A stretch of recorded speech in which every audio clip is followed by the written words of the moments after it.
เป็นไปตามทุนที่พวกคุณได้ก่อทำมา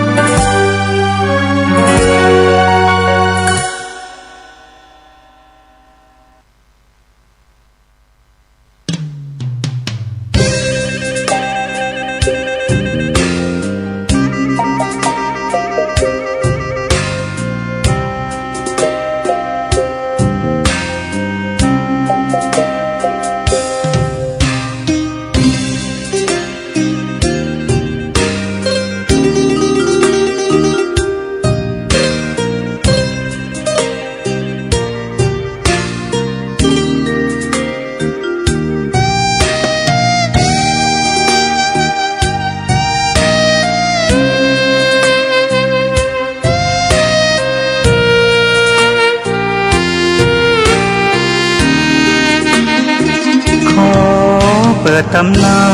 น1,300 กว่าปี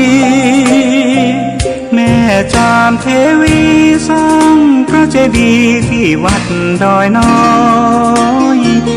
พร้อมเจดีย์โค้งอีกองค์เคียงคู่อยู่ดอยสลับก้อนหินใหญ่น้อยร้อยเรียงหน้าอัศจรรย์พระธาตุสีทองแงนมองฝูงพึ่งทำรังช่างมีมนต์ขลังพลังศักดิ์สิทธิ์บนนั้นกล่าวคำไหว้สากราบสักการะคนลุกขนชันสัมผัสถึงสายสัมพันธ์คงเป็นลูกหลานเคยร่วมสร้างบุญวัดดอยน้อยอยู่กลางยอดดอยโรยต่ออำเภอดอยเหล่าเขตติดต่อป่าสางลำพูนเดินทางปลอดภัยจากเชียงใหม่หรือสายลำพูนยินดีต้อนรับนักบุญมาร่วมสร้างทานบารมีตี3 ตี 4เปิดสถานีฟังตุลุงยองนักเทศเสียงทองชื่อเสียงดังก้องทั่วฟ้าธานีตัวจริงเสียงจริงวัดดอยน้อยแม่จามเทวีต้อนรับญาติโยมที่มีจิตศรัทธามาร่วมสร้างบุญ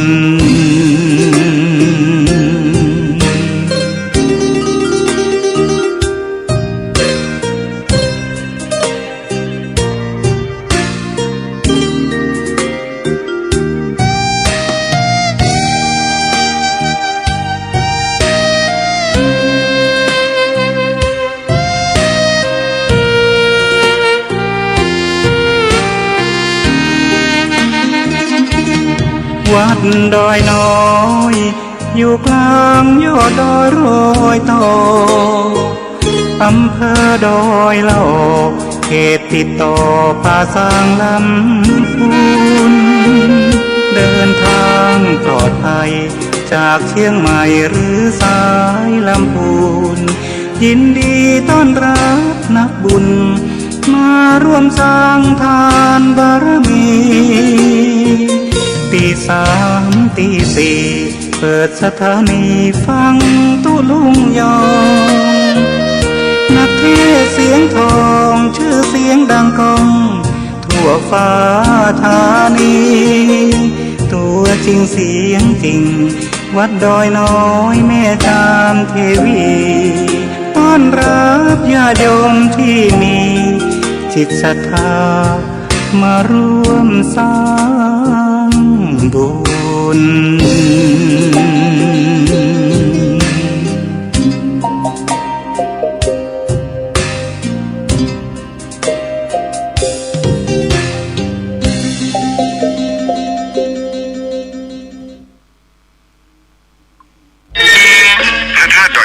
อำเภอดอยหล่อจังหวัดเชียงใหม่ขอเชิญชวนพุทธศาสนิกชนทุกท่านร่วมงาน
อยู่เรือนพัง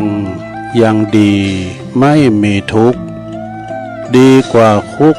หลายเท่าไม่เศร้าหมองจนยังดีมีศีลธรรมค้ำประคองดีกว่าปองทุจริตคิดร่ำรวย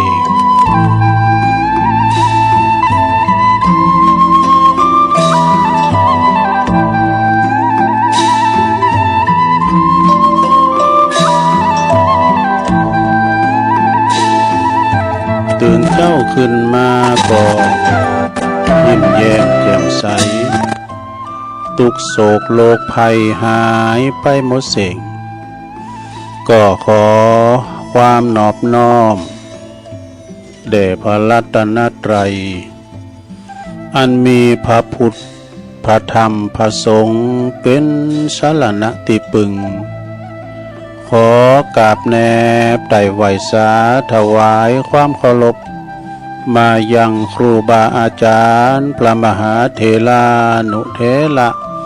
ท่านเจ้าคณะพระสังฆาธิการพระภิกษุสามเณรเจ้าจุโตนจุองค์กุวัดวาอารามพร้อมตึงสำนักติภักสงฆ์โดย ก็ขอเจริญปอนมายังบรรดาปออกไม่ออกศรัทธาท่านสาธุชนนักศีลนักบุญคุณดีหมู่เฮาเจ้าขาดต่างหลายเนาะแตกตื่นมื่นตามาแล้วเนาะก็มางุมสวามหาโทรศัพท์เครื่องหับก็ดีวิทยุก็ตามก็มาเปิดฟังรายการสัพเพเหระปะกิณกะขอนลุงไก่แจ้งรายการเสียงธรรมแสงทองรายการเสียงธรรมแสงทองนี้ก็รับผิดชอบบริหารเวลาดำเนินรายการโดยต้นตัวแห่งอาตมาภาพเก่ากระผมตุลุงนันชัยวัฒนาคเสโนแห่งวัดพระธาตุดอยน้อยตำบลดอยหล่ออำเภอดอยหล่อจังหวัดเชียงใหม่ก็มาพบมาปะกันทุกวันพฤหัสบดีวันศุกร์แล้วก็วันเสาร์เวลาเดียวกันเนาะตั้งแต่ตีสามเป็นต้นไปนะจนถึง5 โมงถึง5 โมงแล้วก็ครูบาอาจารย์ตุนอื่นเพิ่นก็จะมาเข้ารายการแถมฟังกันไปศรัทธาญาติโยมทั้งหลายนำธรรมคำสอนเนี่ยฟังมันถึงบ่เบื่อบ่กายเนาะศรัทธาเนาะข้าวน้ำโภชนะอาหารก็บำรุงร่างกายบำรุงในจิตในใจเฮาก็คือนำธรรมคำสอนเนี่ยเนอะศรัทธาก็ฟังกันไปฟังกันไปนำไปสอนลูกสอนหลานก็ได้นะสอนโตเก่าคุณอู่ก็สอนโตเก่าพองนะ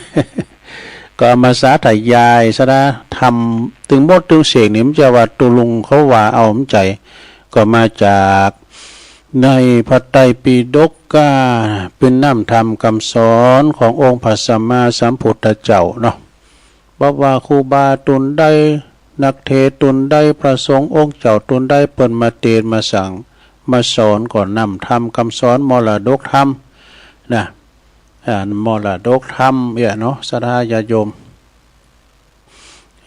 แล้วปู101เนาะก็มาจากในธรรมนะปู101ตัวดูศรัทธาจำปา4 ตนกัมสังกายมันเป็นนิทานมาแต่หึงแต่เมื่อเนาะมันก็เป็นบุคลาธิฐานนะคือเป็นละครทำมือเฮาเนี่ยได้ฟังแล้วก็แต่แยกว่าเฮาทำดีได้อย่างอี้ทำบ่ดีอย่างอี้มันในนิยายมันมีถึงพระเอกนางเอกโตโกงดอกเจ้าน้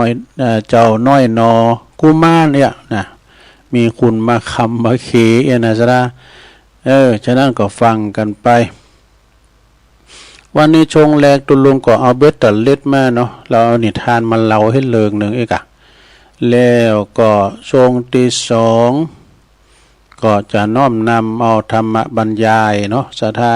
มาสาธยายศรัทธาได้ฟังกันก็เกี่ยวกับเรื่องเนี่ยนะเรื่องความบ้านแน่นอนแห่งชีวิตกา เรื่องเกิดแก่เจ็บตายก้านะเอาฟังมันเรื่องนี้เป็นการระลึกนึกถึงความตายอาจจะมาหาตัวเก่าเฮาเนี่ยศรัทธาไม่ใช่ว่าตุนได้มาก็อู่ก็เรื่องความตายอันพระใจนะก็คือหมายความว่าเฮาเป็นในการกะเกียมก็คือประมาทกันเนี่ยกันเนาะเอาละเนาะตอนนี้ไปตุลุงก่อนที่จะเอ่ยแปดกลางคืนบุญสถานีแต่ละคืนที่เปิ้นมีน้ำจิตน้ำใจงดงามเนาะนำเอารายการครูบาอาจารย์ไปออกสถานีของตันแล้วก็แผ่พายกระจายเสียงไปถึงสถาฟังทางบาททางจองเนาะตุลุงจะนำไหวพระเกินเด้อเปิดความเป็นสิริเป็นมังกรเป็นมงคลเนาะกับตนกับตัวกับขอบกับครัวหมู่เฮาเจ้าขาดทั้งหลายลูกหลานต้านเต่าอยู่ดีมีสุข ปราศจากทุกโศกโรคภัยข้อเจ็บบ่หือมาไก่ข้อไข่บ่หือมากายมีสลีตีขาอายุมันยืนยาวเน้ออยู่ปิ้นลมโพลมใสกับลูกกับหลานกันต่อไปเอาพร้อมแล้วกราบหนึ่งกราบสองกราบสามอิมินาสกาเลนะพุทธังอภิปูชยามาอิมินาสกาเลนะธัมมังอภิปูชยามาอิมินาสกาเลนะสังฆังอภิปูชยามาอะระหังสัมมาสัมพุทโธภะคะวาพุทธังภะคะวันตังอภิวาเทมิสวากขาโตภะคะวะตาธัมโมธัมมังนามัสสามิสุปฏิปันโนภะคะวะโตสาวกสังโฆสังฆังนะมามินะโมตัสสะภะคะวะโตอะระหะโตสัมมาสัมพุทธัสสะนะโมตัสสะภะคะวะโตอะระหะโตสัมมาสัมพุทธัสสะนะโมตัสสะภะคะวะโตอะระหะโตสัมมาสัมพุทธัสสะอิติปิโสภะคะวะอะระหังสัมมาสัมพุทโธวิจาจารณะสัมปันโนสุขโตโลกวิโตอนุตตโลปุริสธัมมสาลาธิสัทธาเทวมนุสสานังพุทโธ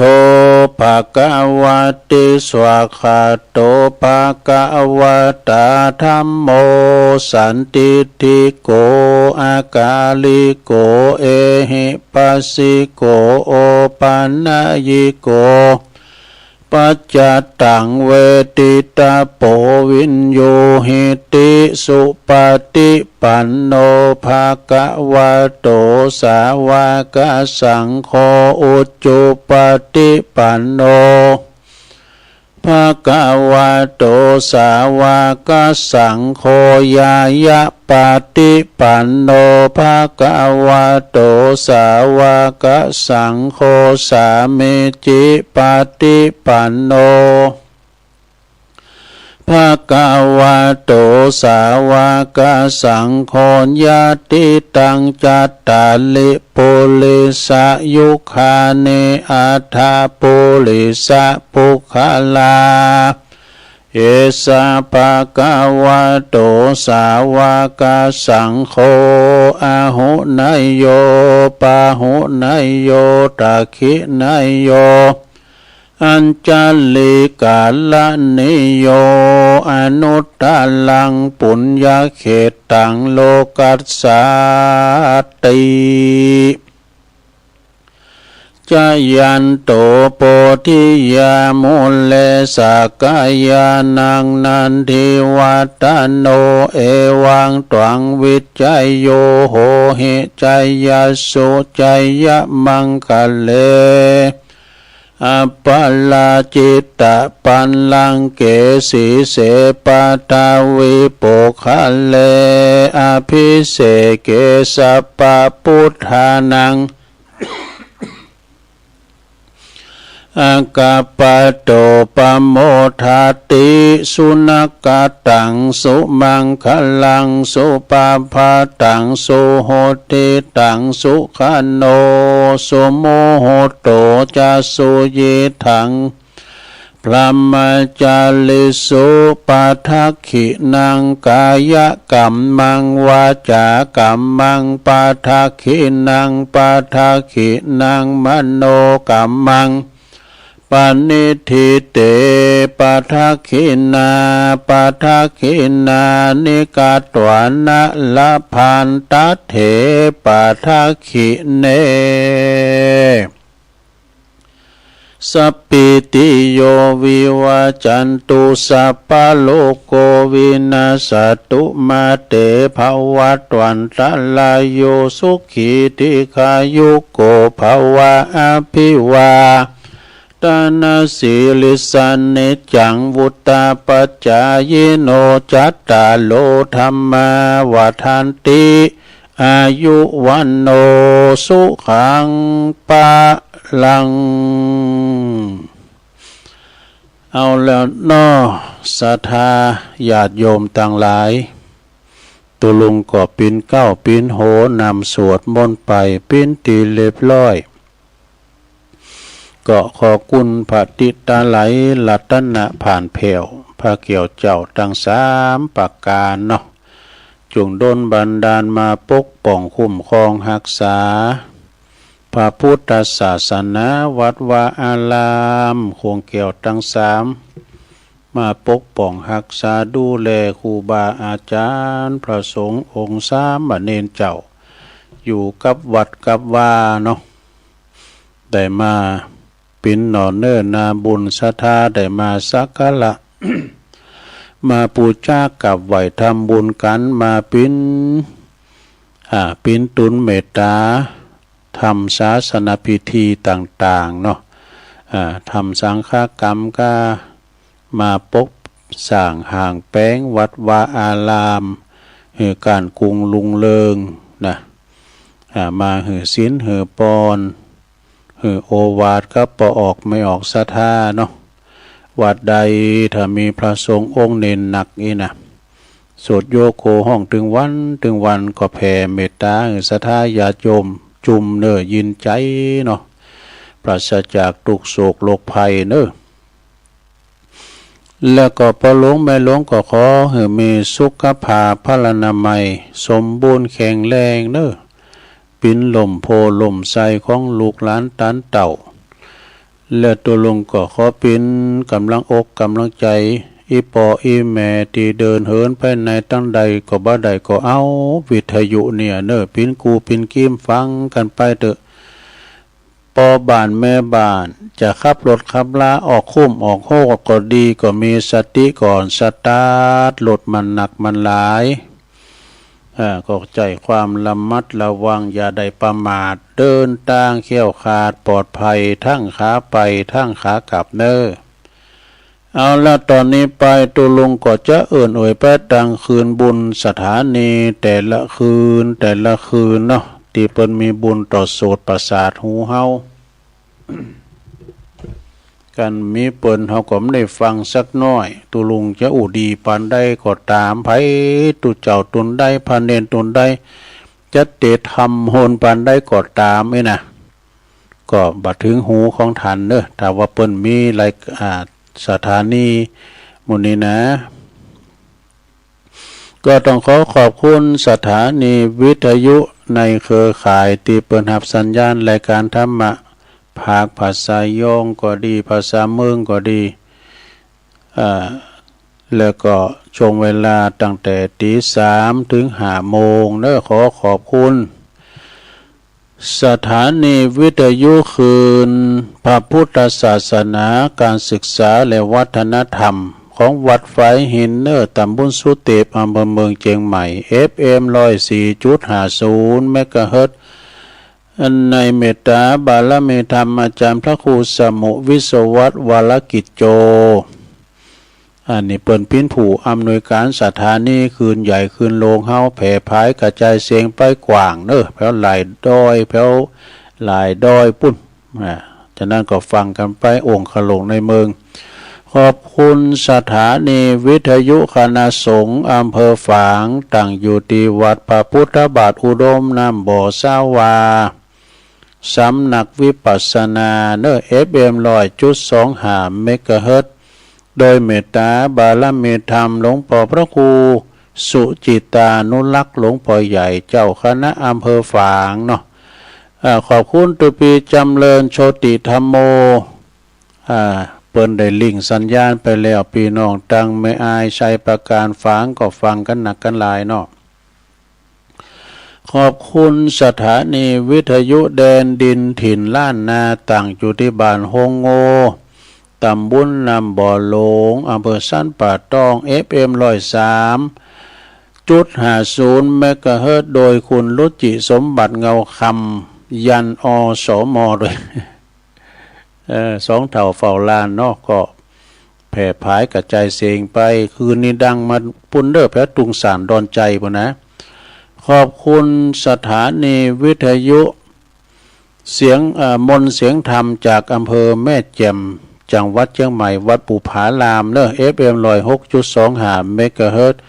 โดยเมตตาบารมีธรรมหลวงพ่อพระครูมงคลวิสิทธิ์หลวงพ่อใหญ่เจ้าคณะอำเภอแม่แจ่มเนาะแล้วขอบคุณท่านพระปลัดอุทัยตึงสองอุทัยโดยขอบคุณสถานีวิทยุเน็กเนลเรดิโอ FM 96.75 เมกะเฮิรตซ์เนอะตั้งอยู่ที่บ้านโจงตำบลทุ่งกวาวห้างหุ้นส่วนจำกัดอนุสรณ์เรดิโออำเภอเมืองปานจังหวัดลำปางขอบคุณสถานีวิทยุชุมชนคนเหนือเขื่อนตั้งอยู่ที่บ้านดุงดำอำเภอฮอดจังหวัดเชียงใหม่เนอ FM 90.75 เมกะเฮิรตซ์แล้วขอบคุณสถานีวิทยุวิทยาลัยสงฆ์นครลำปางวัดบุญญาวาสวิหารเนอ FM 106.50 เมกะเฮิรตซ์โดยท่านดร.จิรศักดิ์ปันลำพูอำนวยการขอบคุณท่านดร.แอมพัชริยาฟองจันตาหลิงสัญญาณไปพี่น้องตังลำปางก็ฟังกันมากโป่งหลงหลายเนาะพี่น้องบ้านไกลตัวเนอสีคำเรดิโอบ้านนาเหลืองนอกอำเภอเวียงสาจังหวัดน่านเนอ FM 90.50 เมกะเฮิรตซ์เนออันนี้ก็เป็นรายการรายจือเนาะรายจือรายการของสถานีแต่ละคืนนะต้องขอบคุณเนอทางเจ้าหน้าที่ดีเจตลอดถึงที่ว่าเป็นคุมเคิงคุมเสงเนาะศรัทธาได้ฟังกันไปนะเพราะว่าตอนนี้ยังเจ้าอยู่นะศรัทธาญาติโยมความจริงนี่ก็ไก่ออกวาสาแล้วนะไก่ออกวาสาเนี่ยฝนก็ยังตกกันอยู่เนอะสำหรับแต่บางตีบางแห่งเนาะโอ้ปีนี้นี่เพศภัยหลายอย่างบอกว่าจะเป็นน้ำท่วมน้ำนองก้ามสังกาโนต่างๆประเทศแผ่นดินไหวที่ฟิลิปปินส์คุณลุ่มหายแต่จากก็มีนะเขาก็หันอยู่สระเปิ้นหันขีบหันอันนี้นะเปิ้นขี่รถเครื่องไปเนาะแล้วมันจะมีกล่องส่องนะกล่องวิดีโอวงจรปิดโอ้ไว้ใหญ่นักเกเด้อสระเนาะนี่ก็ภัยปัทภีภัยเนาะดินนี่ก็อันตรายหลายอย่างแผ่นดินไหวก็ภัยแผ่นดินไหวปัทภีภัยตั้งเฮาก็มีหยังก็แผ่นดินถล่มมันเป็นขว้างตั้งปืนก็หาได้ตั้งกรุงเทพปุ่นนะมันเป็นขว้างเป็นอุโมงค์ตั้งปืนเพราะเราขุดแปลงอันหุ่นตั้งไต่ดินจ้ะตั้งรถไฟไต่ดินจ้ะทำเมื่อเกิดว่ามันแผ่นดินยุบศรัทธาญาติโยมอยู่ยากถึงมื้อถึงวันนี่นะ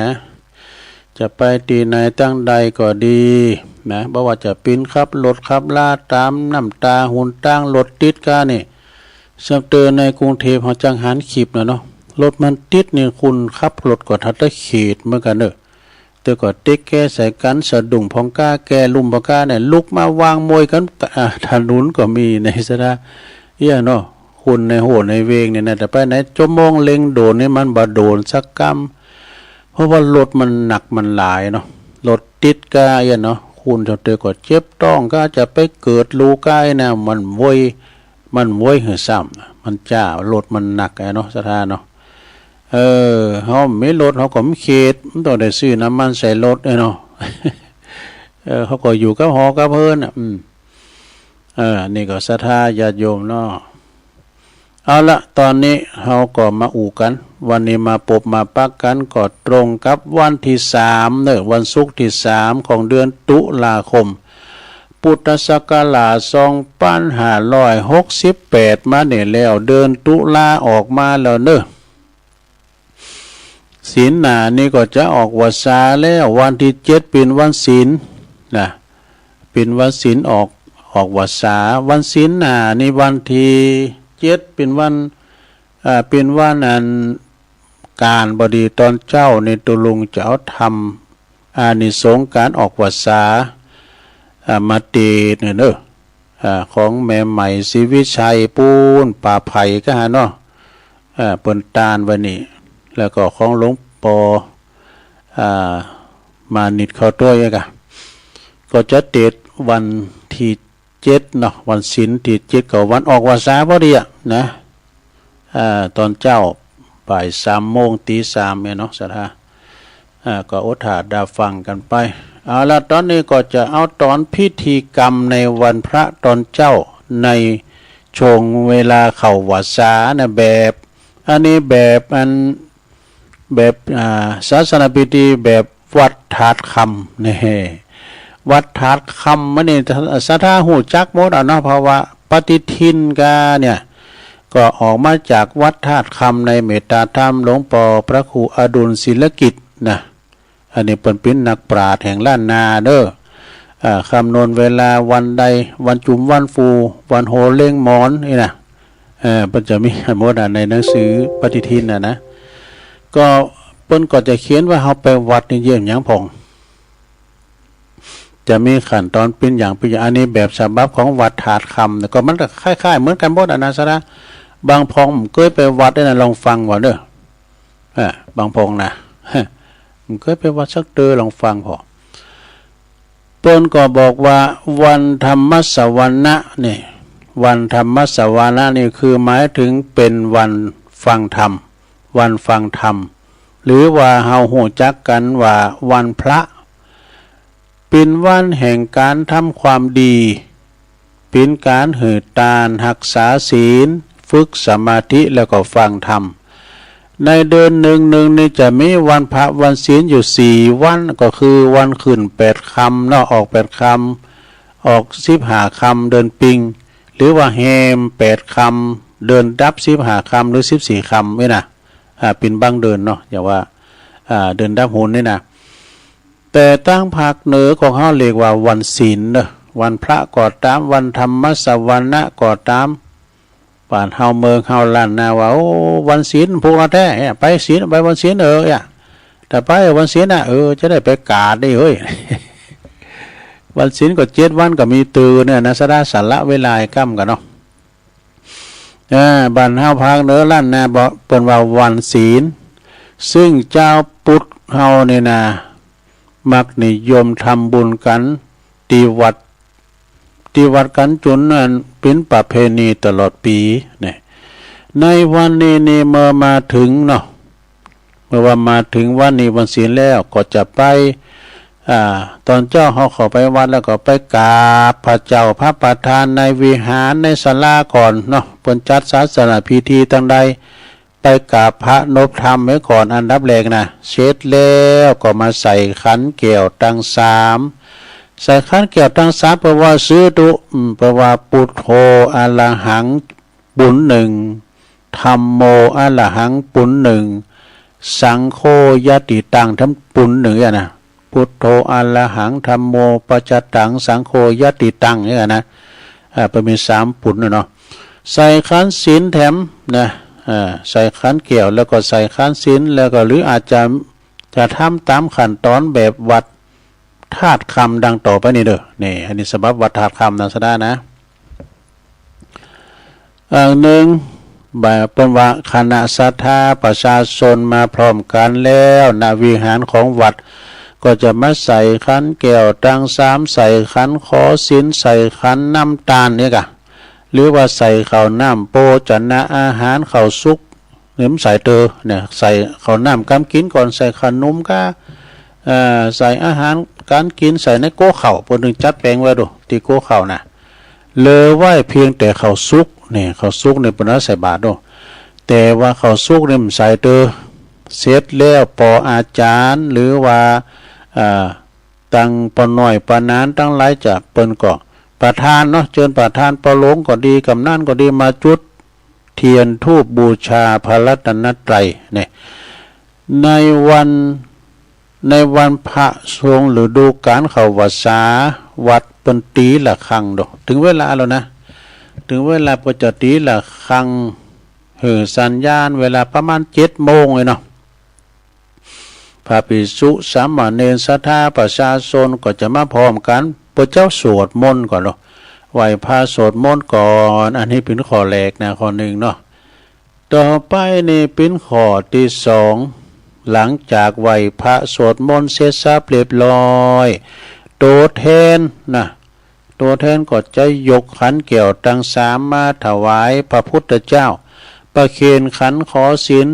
ปออาจารย์ปนนั้นอาจารย์เปิ่งก็จะมานันกล่าวน้ำกันเนาะต่อไปหมู่เฮาไหว้พระรับศีลเด้อกันเนาะอาราธนาเบญจศีลประธานสงฆ์ก็ศีลเรียบร้อยศรัทธาสาธุชนทั้งหลายก็สมาทานเบญจศีลปินติเรียบร้อยเสร็จแล้วก็จะได้นำกล่าวโยงเข้าบิณฑบาตกันเนาะศรัทธาญาติโยมทั้งหลายก็โยงเข้าใส่บาตรกันแล้วก็จะไปรวมกันตักบาตรเนี่ยในขณะที่ศรัทธาประชาชนกำลังตักบาตรอยู่นั้นพระสงฆ์เฮานี่พระสงฆ์องค์เจ้าพระสงฆ์องค์สามเณรก็เจริญพระพุทธมนต์เจริญพระพุทธมนต์ชัยมงคลคาถาบทอิติปิโสพาหุงมหากาอินะพาหุงมหากรุณิโกนี่กะจนจบนั่นแล้วเนาะต่อไปก็จะเป็นข้อที่3ข้อที่3เมื่อตักบาตรเสร็จสับเรียบร้อยพออาจารย์มคณายกก็จะได้กล่าวกำถวายอาหารบิณฑบาตนะกำถวายต่างๆหรือตามเทศกาลที่จะถวายประเคนขันน้ำตาลแล้วก็ประเคนสำหรับกับข้าวเมื่อเสร็จสับเรียบร้อยก็เกมกวดน้ำรับปอนจากพระสงฆ์อันนี้นะกันว่าเปิ้นปันป้อนพระสงฆ์เปิ้นหือโอวาทแล้วเนาะเปิ้นก็จะตั้งยะถาเฮาก็หยาดน้ำไว้กึ่งนึงเด้อไปว่าอย่าเสียงเถอะเอาไว้อีตั้งตัวเองก็มันการเปิ้นว่าซับปีก็ยกมือไหวเนาะต่อไปข้อที่4เนาะลงเนาะท่านเจ้าอาวาสหรือผู้พระสงฆ์ผู้ที่ได้รับมอบหมายในเปิ้นจะหือโอวาทโดยข้อคิดในด้านธรรมบรรณาการจี้แจงเรื่องต่างๆก้าตามจะหันสมควรเนาะอันนี้เป็นข้อที่4ต่อไปเป็นข้อที่5พระสงฆ์อนุโมทนาหือปอนคณะศรัทธาประชาชนโกรธน้ำละปอนอุทิศกุศลก็เป็นข้อที่5ต่อไปเป็นข้อที่6เนอะศรัทธาข้อที่6เพิ่นก็ว่าจี้นะข้อที่6นี่เพิ่นก็ว่าถ้าหากว่าท่านเจ้าอาวาสหรือพระสงฆ์ที่ได้รับมอบหมายหรือว่าปออาจารย์มคณายกก็ดีเพิ่นก็จะนำนั่งสมาธิเจริญจิตภาวนาระงับหาปากรับตาคือถึงปุถโธก็ไอ้น่ะหรือว่าสัมมาอรหังก็ไอ้เนาะ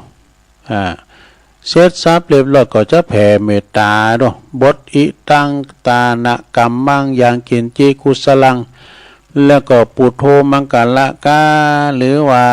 กายเยกาต่อจากหานนี้เปิ้นก็เจ้าว่าเจ้าวันตาหลงวันตาหลงก่อนกันเนาะวันตาหลงวันตาหน่อยตามลำดับไปวันตาหลงนี่เปิ้นก็จะสูมาพระแก้วเจ้าทั้ง3ตั้งแต่พระประธานก้าปุณคงแก้วเจติยะเจดีย์กัมสังฆามรณะแล้วก็ต่อจากนั้นก็จะวันตาหน่อยก็หันหน้ามาตั้งประธานสงฆ์พระสงฆ์องค์สามเณรกุโตนะวันตาหน่อยนะแล้วต่อไปข้อที่8ข้อที่7สุดท้ายนะพออาจารย์นำกล่าวอำลาพระสงฆ์กลับบ้านแล้วก็กราบพระ3 หนต่อจากหันก็เป็นอันเสร็จพิธีภาคเจ้านี่อันนี้นะศรัทธาการไปวัดในปิ้นจะได้พองก็ฟังเอาไว้เนอะนะปิ้นอย่างอีบางพอมเคยไปนี่นะเพิ่นจะฮื้อพอไหนอ่ะเพิ่นใส่ยังก่อนเนี่ยนะก็ไปตามอันนี้ก็ปิ้นฉบับของวัดถาดคำกันนะอันนี้หมายเหตุเนาะเพิ่นหมายเหตุหน่อยขั้นตอนพิธีกรรม7 ข้อนี่นะใจใดทั้งวันพระชงในพรรษาแล้วก็นอกพรรษายกเว้นนี่นะแต่ในวงเล็บข้อที่1ข้อที่1เจ้านะเท่านั้นคือวันพระหลังออกพรรษาแล้วเนี่ยก็เอาสินย้ำแรงกันด้วยเนาะทางวัดก็จะได้สัญญาณระฆังเวลา7 โมงก็จะเริ่มพิธีกันนี่เลยเนาะเปิดเตรียมความพร้อมแล้วก็จะมีการไหว้พระสวดมนต์แปลแถมไม่เอาดูอันนี้ก็คือเป็นการว่าไปวัดไปว่าเนอศรัทธาญาติโยมทั้งหลายก็จบลงไปนะเนี่ยเอามาเล่าสู่จู้กันฟังเนาะศรัทธาเป็นการสู่จู้กันไปก็จบลงไปสำหรับไปวัดไปว่าบางคนหู้ก็มาถามก็ได้นะเอาไว้ตามเนี่ยนะฉบับถาดคำในเมตตาบารมีธรรมหลวงพ่อพระครูอดุลศิลกิจเนี่ยนักปราชญ์แห่งล้านนาเนอปฏิทินกามือจันทร์วันดีกาออกจากวัดถาดคำมาหมดนะแน่นอนวัดเก่ากองวันรองวันปื้นเนี่ยวันโหเลี้ยงมอนกัมจังกาเนี่ยพวกในวันใจยาทึดเนออยู่นะวันจุ่มวันฟูมันมีหายหมดนะเอาละตอนนี้ไป ตุลุงก็จะเอานิทานกล่อมมาเล่าสักเลิงกันนะกล่อมป๊อบมนสักตะใดอันนี้นะชาดกเลิงพญาไก่ป่านี่ไก่ป่านี่มันเป็นไก่เขาเนี่ยนะแต่มันบินได้ไก่บ้านนี่บินได้เหมือนกันแต่มันบินไปบักไก่ไก่ป่านี่มันบินไก่ได้นะเพราะมันเป็นไก่ป่าแต่ก่อนคือยามฮอดเป็นอ่อนก่อนไปเยไฮพริกเนาะปดต้มลูกมั่มเจ้าไอ้นะไก่หม้ออีกคันเดือดแล้วนะไก่ป่านี่นะเขาไก่จุนหลับประกอยไปศูนย์ก็ไม่ ในสมัยหนึ่งเด้อพระพุทธเจ้าเพิ่นประทับอยู่ที่เชตวันเมืองสาวัตถีปุ่นนะเปิ้นก็ทรงปาลบภิกษุผู้กสันอยากจะศึกหาลาเพศรูปหนึ่งเนอจึงได้ตรัสอดีตนิทานมาสาธกว่าในกาลครั้งหนึ่งแต่หึงเมื่อนานมาแล้วพระโพธิสัตว์เจ้าในเปิ้นเสวยชาติมาเกิดเป็นอันพญานกพญาไก่ป่านะพญาไก่ป่าเนอะเสวยพระชาติเป็นพญาไก่ป่ามีไก่เป็นบริวารลูกน้องหอมล้อมเป็นหลายร้อยตัวดูบริวารหอมล้อมเปิ้นนะอาศัยอยู่ในป่าแห่งหนึ่งเนอะแล้วก็มีมันได้มีนางแมวเนี่ยนางแมวป่านี่นะได้มีนางแมวตัวหนึ่งก็มาอาศัยอยู่ในตีไก่บักไก่ตีอยู่ของไก่ป่าเหล่านั้นนะมันอยู่ใกล้เนี่ยไก่กับแมวเนี่ยมันดึงเอากันโน่นมันขี่คบกันนะมันเที่ยวไปใจอุบายว่ะนะนางแมวนี่นะใจอุบายหลอกล่อจับไก่ป่ามากินเป็นอาหารในเสี่ยงไปหลายตัวเนี่ยเสี่ยงพระชนักมันจับกินไก่ป่านะบริวารของพญาไก่พญาไก่ป่าเมื่อทราบหรือว่าหูแล้วว่าบริวารนี่ว่าถูกนางแมวจับไปกินเกือบจะหมดเลยนะก็ ก็บ่ไปอยู่ก็บ่ไปอยู่ไก่บ่ไปอยู่ไก่อันตีอยู่ของนางแมวเลยนี่ห่างๆไว้เด้อนะอันตรายนะมึงแมวนะมาขี่มาคบมากินนะมันก็บอกบริวารบ่เนาะห่างจากที่แมวอยู่หั่นนะจนหลายวันต่อมานี่หลายวันต่อมานี่นางแมวก็หันว่าไก่กูเตยนี่เริ่มมั้ยนี่นะไก่นี่กูเตยนี่เริ่มมั้ยนี่เตียวกันหยับยิบนี่วันนี้นี่มันยังอยู่ไกลเฮาไปติ๊กๆมันห่างไกลเฮากลางห่างไกลเฮาตนเฮาไปติ๊กๆน่ะเขาจะหู้ลายจะได้ใจเนาะมันมาแอวตั้งนี้แล้วดูกูเตยเฮานี่จับง่ายกินกำตัว2ตัวเลิกเอาไก่โตอ้วนๆนี่นะนางแมวจึงโอ้มันมาดมปิยะก็เลยดันโดนไปหาไก่เสียเองว่ะดูนางแมวนั่นก็ดันโดนไปหาไก่เสียเองแล้วก็เดินยองเข้าไปที่ไต่ต้นไม้ตีเมนพญาไก่ป่าอยู่หั่นนะจับอยู่ที่พญาไก่ป่าจับอยู่พร้อมกับมันอูกับพญาไก่ป่าว่าปอไก่ป่าน้อยสีแดงไงนะปอไก่น้อยสีแดงผู้มีคุณงามสวยงามเป็นเลิศเจ้าจงลงมาจากกิ่งไม้เถิดดูเฮาจะยอมเป็นภรรยาของท่านแมวเนี่ยมันเป็นแมวแม่นะนางแมวเนี่ยไปออซ้อมใบอ่อนวะนะข้าพระเจ้าเนี่ยนะเป็นแมวที่ว่าพรหมจรรย์ดูข้าพเจ้าเนี่ยจะยอมเป็นสีภรรยาของตันพญาไก่ป่าหู้ตันกะพญาไก่ป่าเป็นหู้ตันเล่เหลี่ยมแมวเจ้าเล่นี่นะหู้เล่เหลี่ยมของมันเพิ่นก็จึงตอบไปว่าตอบไก่นั้นไปว่าตอบแมวไปว่านางแมวนางแมวป่าเจ้าเป็นสัตว์4 เท้า4 ตีนที่สวยงามส่วนเฮานี่เป็นสัตว์2 เท้า2 ตีนแมวกับไก่ป่าแมวกับไก่นั้นมันจะอยู่ด้วยกันบ่ได้ดอกไอ้ดอก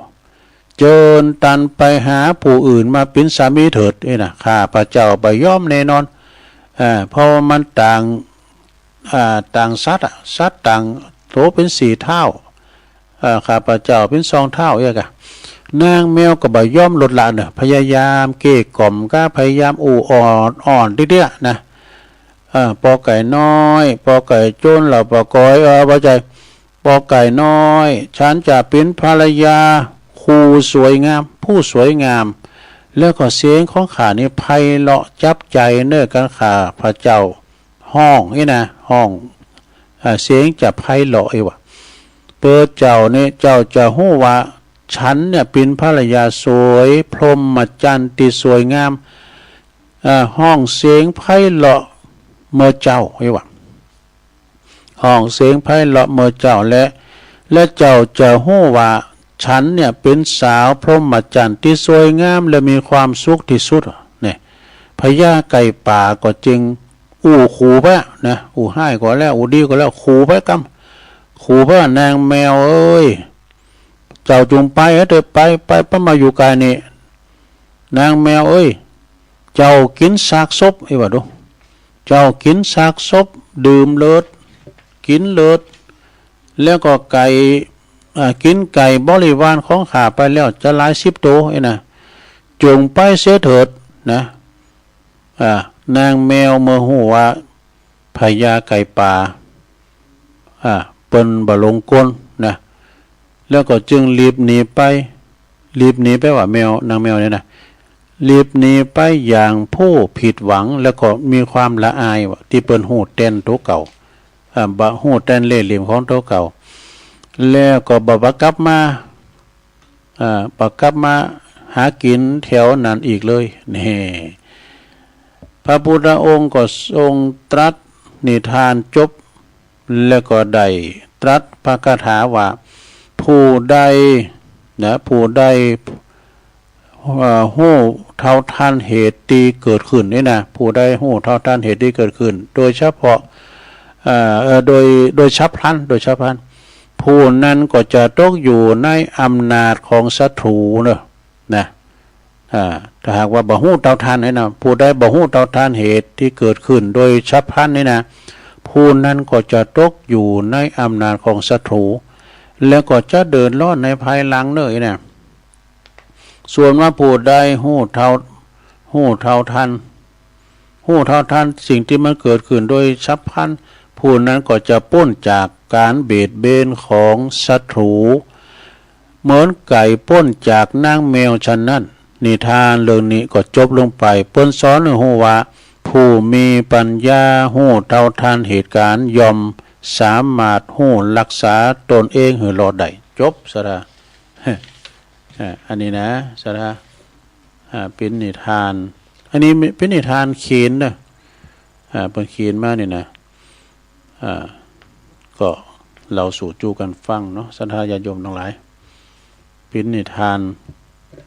ธรรมเหมือนกันนะแล้วก็ยังมีแถมหลายเรื่องอยู่ศรัทธามีแถมหลายเรื่องอยู่เนาะศรัทธาอันนี้ตุลุงก็ไม่ได้มีแถวอันเรื่องนางพญาจังโคชสารอันนี้เอาให้ได้อีกก่อนอันนี้ก็เป็นอันรายการเปิดว่าชีวิตของคนเฮาในอเมริกานิยมแก่ตนเองนะชีวิตที่มีการต้องสร้างค่านิยมให้แก่ตนเองมีข้อที่หนึ่งมีความโอบอ้อมอารีเนอะมีตานมีเสสละช่วยเหลือสังคมโอบอ้อมอารีเปิ้นตกทุกข์ได้ยากน้ำท่วมน้ำนองก็ไปช่วยเปิ้นอันนี้ก็ถือว่าเฮาได้ช่วยเหลือเฟื่อฟายอย่างน้อยเนี่ยศรัทธาญาติโยมทั้งหลายบางพองนี่ก็เปิ้นก็อันว่าเนาะบ่เด้อมันก็เหตุการณ์ช็อตเดียวก็ตุภากาเนี่ยเปิ้นก็อยู่ยากเวลาว่ามีเกิดมีมยังขึ้นมาเนาะญาติโยมตกทุกข์ได้ยาก้าไฟใหม่ไต่ลามหรือว่าตาฝั่งโยดก้าเฮินลุ่มละเนระนาดก้านน้ำท่วมก้าน่ะซื่อว่าหน่วยงานแรกนี่ก็คือตุเจ้ากับศรัทธาเนี่ยตุเจ้าเปิดก็จะประกาศจะไปช่วยน้ำท่วมเขาจะไปช่วยน้ำท่วมมันแม่แจมเนยนะอย่างวันนั้นเขาประกาศที่ในกลางวิหารบนห้องก็ลุ่มๆเนี่ยนะเปิ่มได้ไปประกอบห้องกันนะหน่วยงานแรกเนี่ยเข้าถึงประชาชนได้ง่ายอย่างอาจารย์ท่านพระครูกัลยาณปราโมทย์มาทาหน่วยงานครั้งราชการมันมีหลายพิธีขั้นตอนเนอะนะพิธีขั้นตอนเป็นก็มีหลายอย่างแต่ว่าหน่วยงานแรกที่หน่วยจู่โจมขับเคลื่อนนั้นไวนะเคลื่อนที่เร็วเนี่ยก่อนหน่วยงานตุเจ้าไฟใหม่ไต่ลามไกนะเปิดดึงส่งเฟซส่งไลน์กันเด้อไปปักกันเด้อกลางไปปักเอาโคไปพองก็เอาผ่านโนมพองก็พัดลุมพองยังบดโตอันดับแรกนะพองก็เอาข้าวสารเนี่ยนะก็จะเอาไปหอมไปจ่อไปหอมกันเอาปัจจัยไปหอมกันปิ้นตำบุญหรอกว่าทางใดว่าละปูนเชียงใหม่นะพอเนาะ อันนี้ตอนตำบุญอันด้อยหล่อเขตหนึ่งเอามือเอามามอไปด้อยหล่อเขต2มามอไปถ่ายรูปกันไว้นี่มันเป็นจีโร่เอาหันความตุกยากของสังคมของญาติโยมเนี่ยอยู่นิ่งเฉยบ่ได้ก็คือส่วนรัตนดวงที่3ก็คือสาธุเจ้าพันเดนเนาะแล้วข้อที่2เจ้าข้อแรกนี่แปลว่ามีความโอบอ้อมอารีข้อที่2มีวจีไพเราะก็คือคำอู่คำจาเนี่ยนะวจีไพเราะเป็นปิยวาจาอุโมนจาหวาน3สงเคราะห์ชุมชนอัฏฐจริยานะช่วยเหลือชุมชนก้ามสังฆา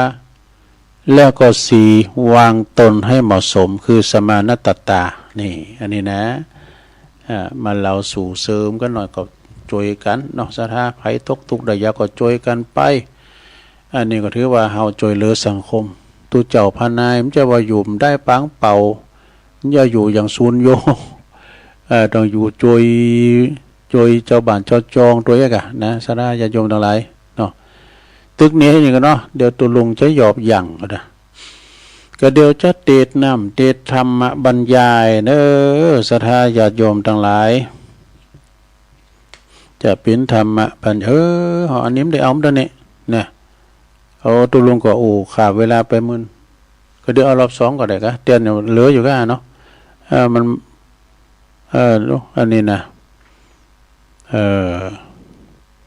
เลยจะเลยเวลาไปเป็นยังเนาะก็เดี๋ยวก็มาบารอบสองตอนนี้ก็จะหยอบอย่างก็เดี๋ยวจะเปิดเพลงตลกให้ฟังเนอะสมัยเขาเป็นละอ่อนนะไปผ่อนหนังกลางแป้งไงนะมันโมนได้วันหนังไข่ย่าก็ดีวันหนังโฮงเนี่ยก่อนมีสต้ารอบนปืดพากันนี่สมัยก่อนในรูปเพื่อนน้อยนะยังไปหันเปิดนั้นผากหนังเลยนะดอกผากหนังแต่ไม่ชายคู่หญิงปอใจไม่ยิงอ่ะเปิดผากด้วยกันนะก็เดี๋ยวพอฟังเพลงตลกเลยนะมันโมนนะเพลงของงานวิทูลใจพรหมคนเล่หนังไงนะก็เดี๋ยวเราต้องเปิดฟังนอกกระดานนะฟังอโมนเด้อเพลงยอบอย่างกัน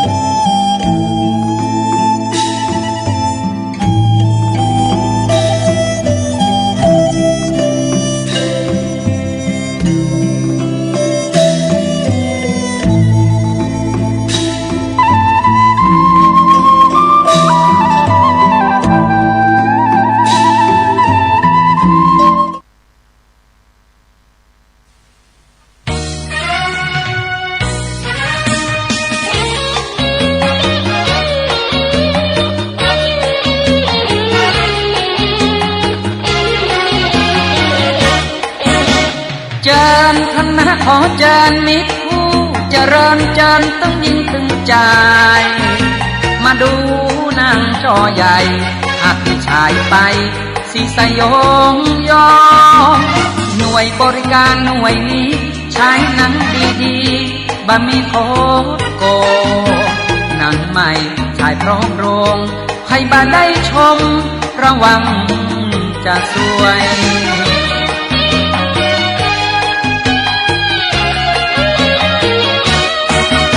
รอบค่ำของคืนนี้อย่าลืมแล้วก็อย่าพลาดอย่าละโอกาสอดีตงามชมภาพยนตร์จอยักษ์จอใหญ่ปักหลักฉายท่านได้ชม2 เรื่องควบภาพยนตร์จีนเชือดนิ่มๆควบภาพยนตร์ไทยไผ่สีทองภาพยนตร์ของเรารับรองแน่นอนบู๊ดูมันทันใจเยี่ยมคลิโหดโคตรของความมันยิงกันกระจุยลุยกันกลางตลาดยิงกันจนยอดประกาศเฮียเบออย่างอู่ไทยสุนานพิเลิงขอโทษครับขอโทษ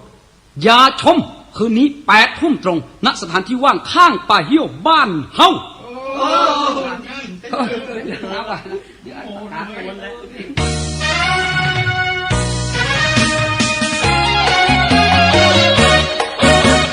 วายเธอนะน้องแดงเมื่อกินข้าวแรงแล้วแต่งตัว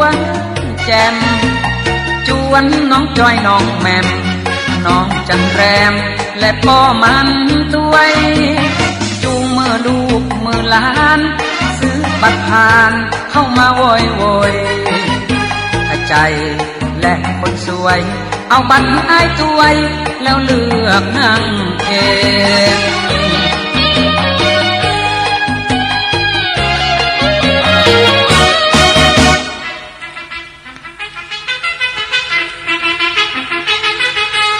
บรรดาพี่น้องที่อยู่ทางด้านนอกรีบซื้อบัตรซื้อตั๋วเข้าสู่ภายในบัตรนี้มาร์ชอนัสญาณกันชายของเราต้องกังวานกันแล้วรีบจูงมือบุตรฉุดมือหลานประสานมือแฟนของแขนแม่ยายเลือกที่นั่งให้เหมาะแก่สายตาพระคุณท่านเราเสนอฉายด้วยภาพยนตร์จีนเชือดนิ่มๆควบไผ่สีทอง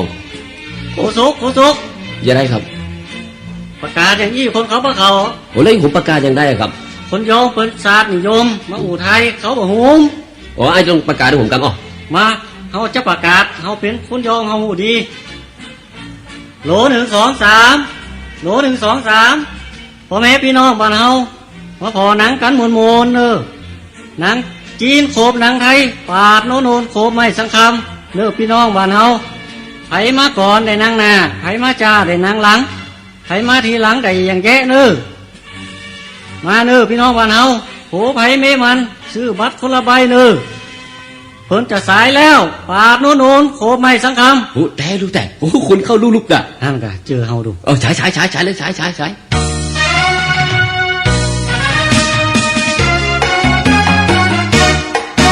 ขอบคุณครับขอบคุณมิตรผู้การุณอุดหนุนนางเร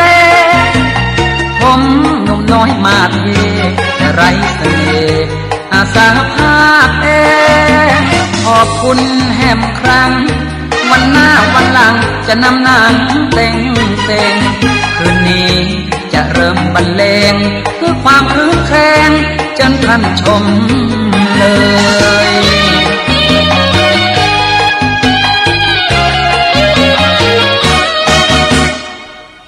บริษัทเมโทรสิงโตเห่า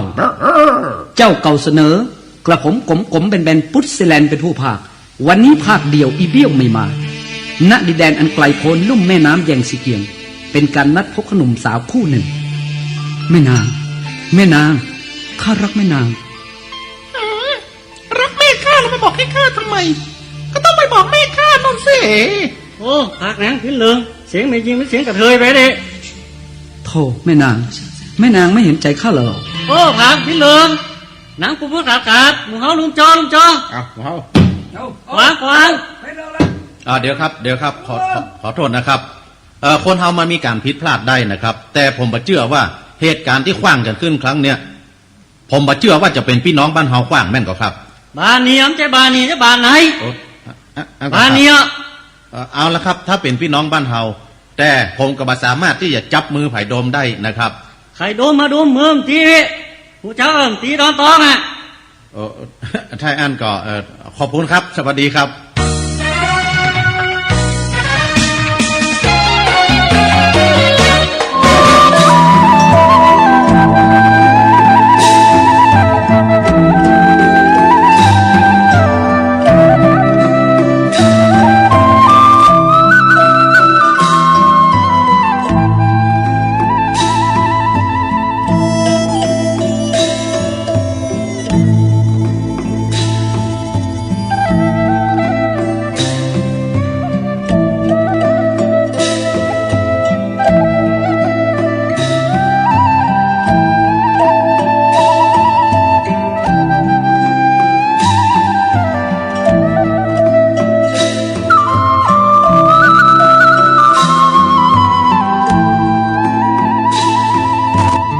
เอาแล้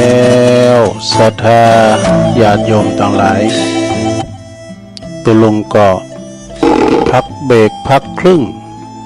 นั่งมึนลำไปก็เจ็บหลังเจ็บแอวลุกยกย้ายไข้ตีเตียวไปเตียวมาเนาะยืดเส้นยืดสายทำธุระส่วนตัวเรียบร้อยก็มานั่งนั่งจ๋าเป็นชั่วโมงที่2แล้วเนอะขณะนี้ตันต่างหลายก็กำลังฟังรายการสเพเหระปกิณกะขอนลุงไก่แจงรายการเสียงธรรมแสงทอง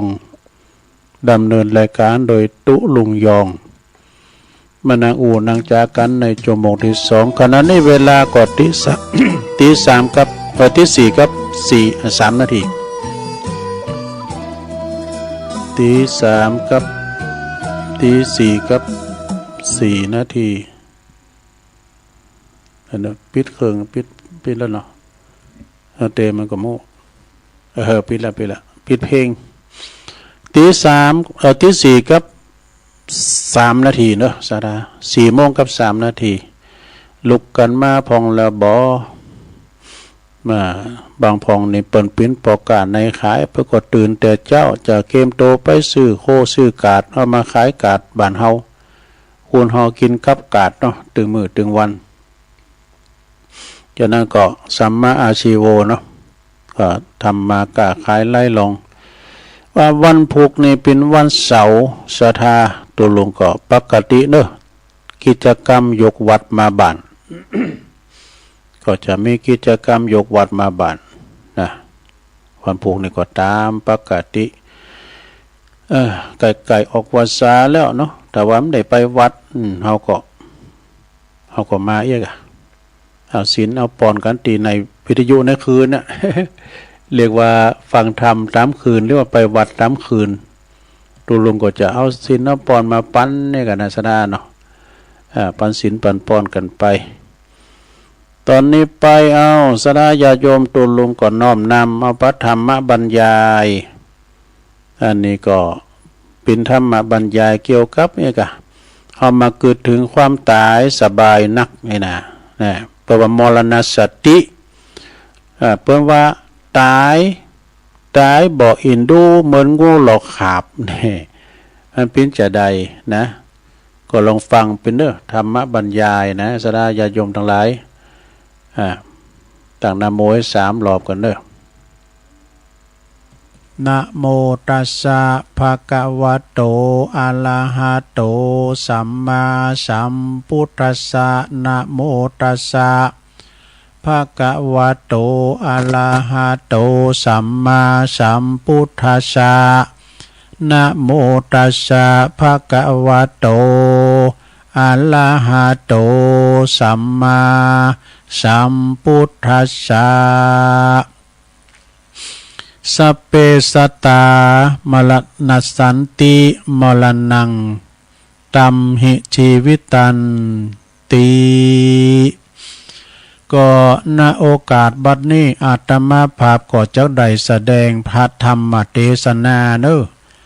อันเป็นสาระธรรมคำสอนขององค์บวรสัมมาสัมพุทธเจ้าวันนี้ก็จะได้แสดงธรรมเรื่องมรณสตินี่สนะมรณสตินะคือเห็นนึกถึงความตายเนี่ยตึงยิงตึงใจหนุ่มสาวเฒ่าแก่ที่เปิดมารวมปิ้นเกตได้งานทุกท่านทุกคนเหินนึกถึงมรณสตินี่เปิดว่านะว่าวันหนึ่งนะเฮาไปพอเปิ้นดีงานศพเนาะไปไหวเปิ้นจำเดก็ไปสู่มากายกรรมวจีกรรมมโนกรรม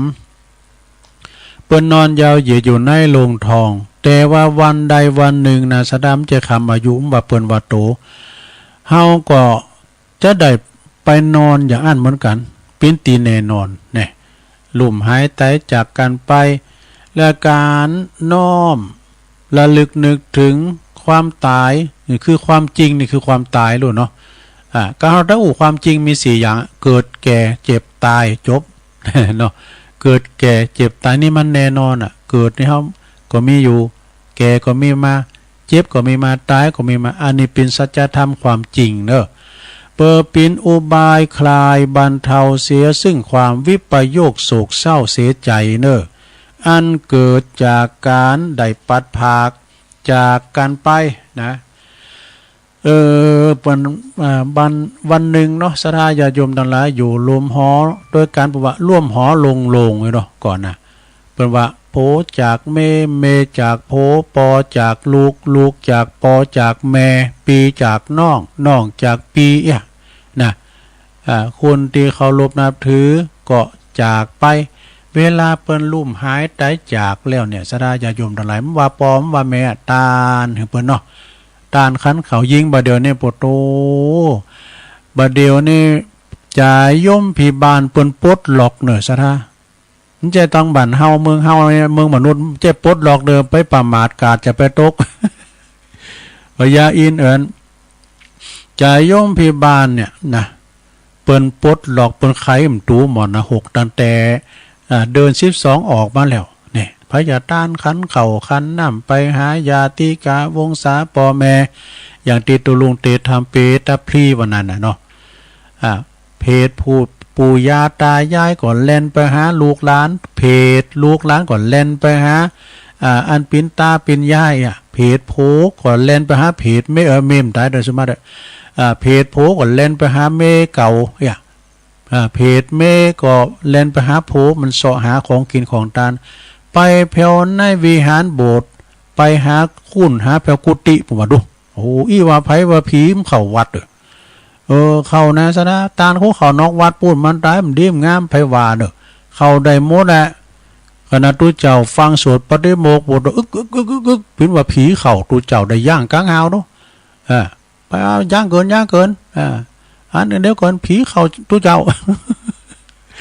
โอ้ตู้เจ้านะตะขวัญอ่อนเนาะผีเข่าเนี่ยสดาญาโยมเนาะ ในเมื่อว่าเปิ้นปลดล็อกแล้วก็เอากะเนาะแต่วันใดวันหนึ่งก็ได้มันจะว่าแต่ไปขอในที่ว่าเดิน12ปีอย่างหมดใจน่ะวันใดก็ได้เด้อถ้าว่าไปขอหันวันเดียวนำนองแถมแล้วมีอันนี้สูงหนักนะพร้อมหยังมันกินบัดแดนเนาะ ก็กระจายก็ทยอยกันกะเด้อทยอยกันไป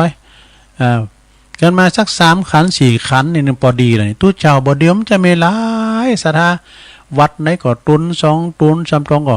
เท่าแก่เลมอนตู้เจ้าแต่ตู้คำอยู่ตีนึงตู้ลุงทาอยู่ตีนึงน่ะจำเตก็อยู่ไกลกันเนี่ยอยู่ไผต่างอยู่ต่างไผต่างมันเธอไปพอตู้เจ้าตู้ลุงนะเยิ้มลูกมาตำเดียวไปพอล้อไปพอเป็นว่ากระด่างไปแล้วชูบ้านเนอะอยู่ที่ไม่ชูนะแต่นะซัมเตอร์นะซาดามันมีนะซัมเตอร์เปิ้นเจ็บป่วยเจ็บไข้ได้พยาธิมีไผพอไผก้อยย้ำกึดย้ำมือหอดเปิ้นกึดสร้างวิหารเสียงปืนทุกขีดล้านสร้างโบสถ์ปืนทุกขีดล้านเอาไปเอามาใจการบ่ได้แล้วปีนั้นมาพึกเอามาพาดไปแล้วเอาซึกหาละเพชรไปอยู่กับลูกกับหลานแปรเปิ้นออกอย่างลำไยอีแปรนี่เพชรวายชัดเจนเนาะแต่บ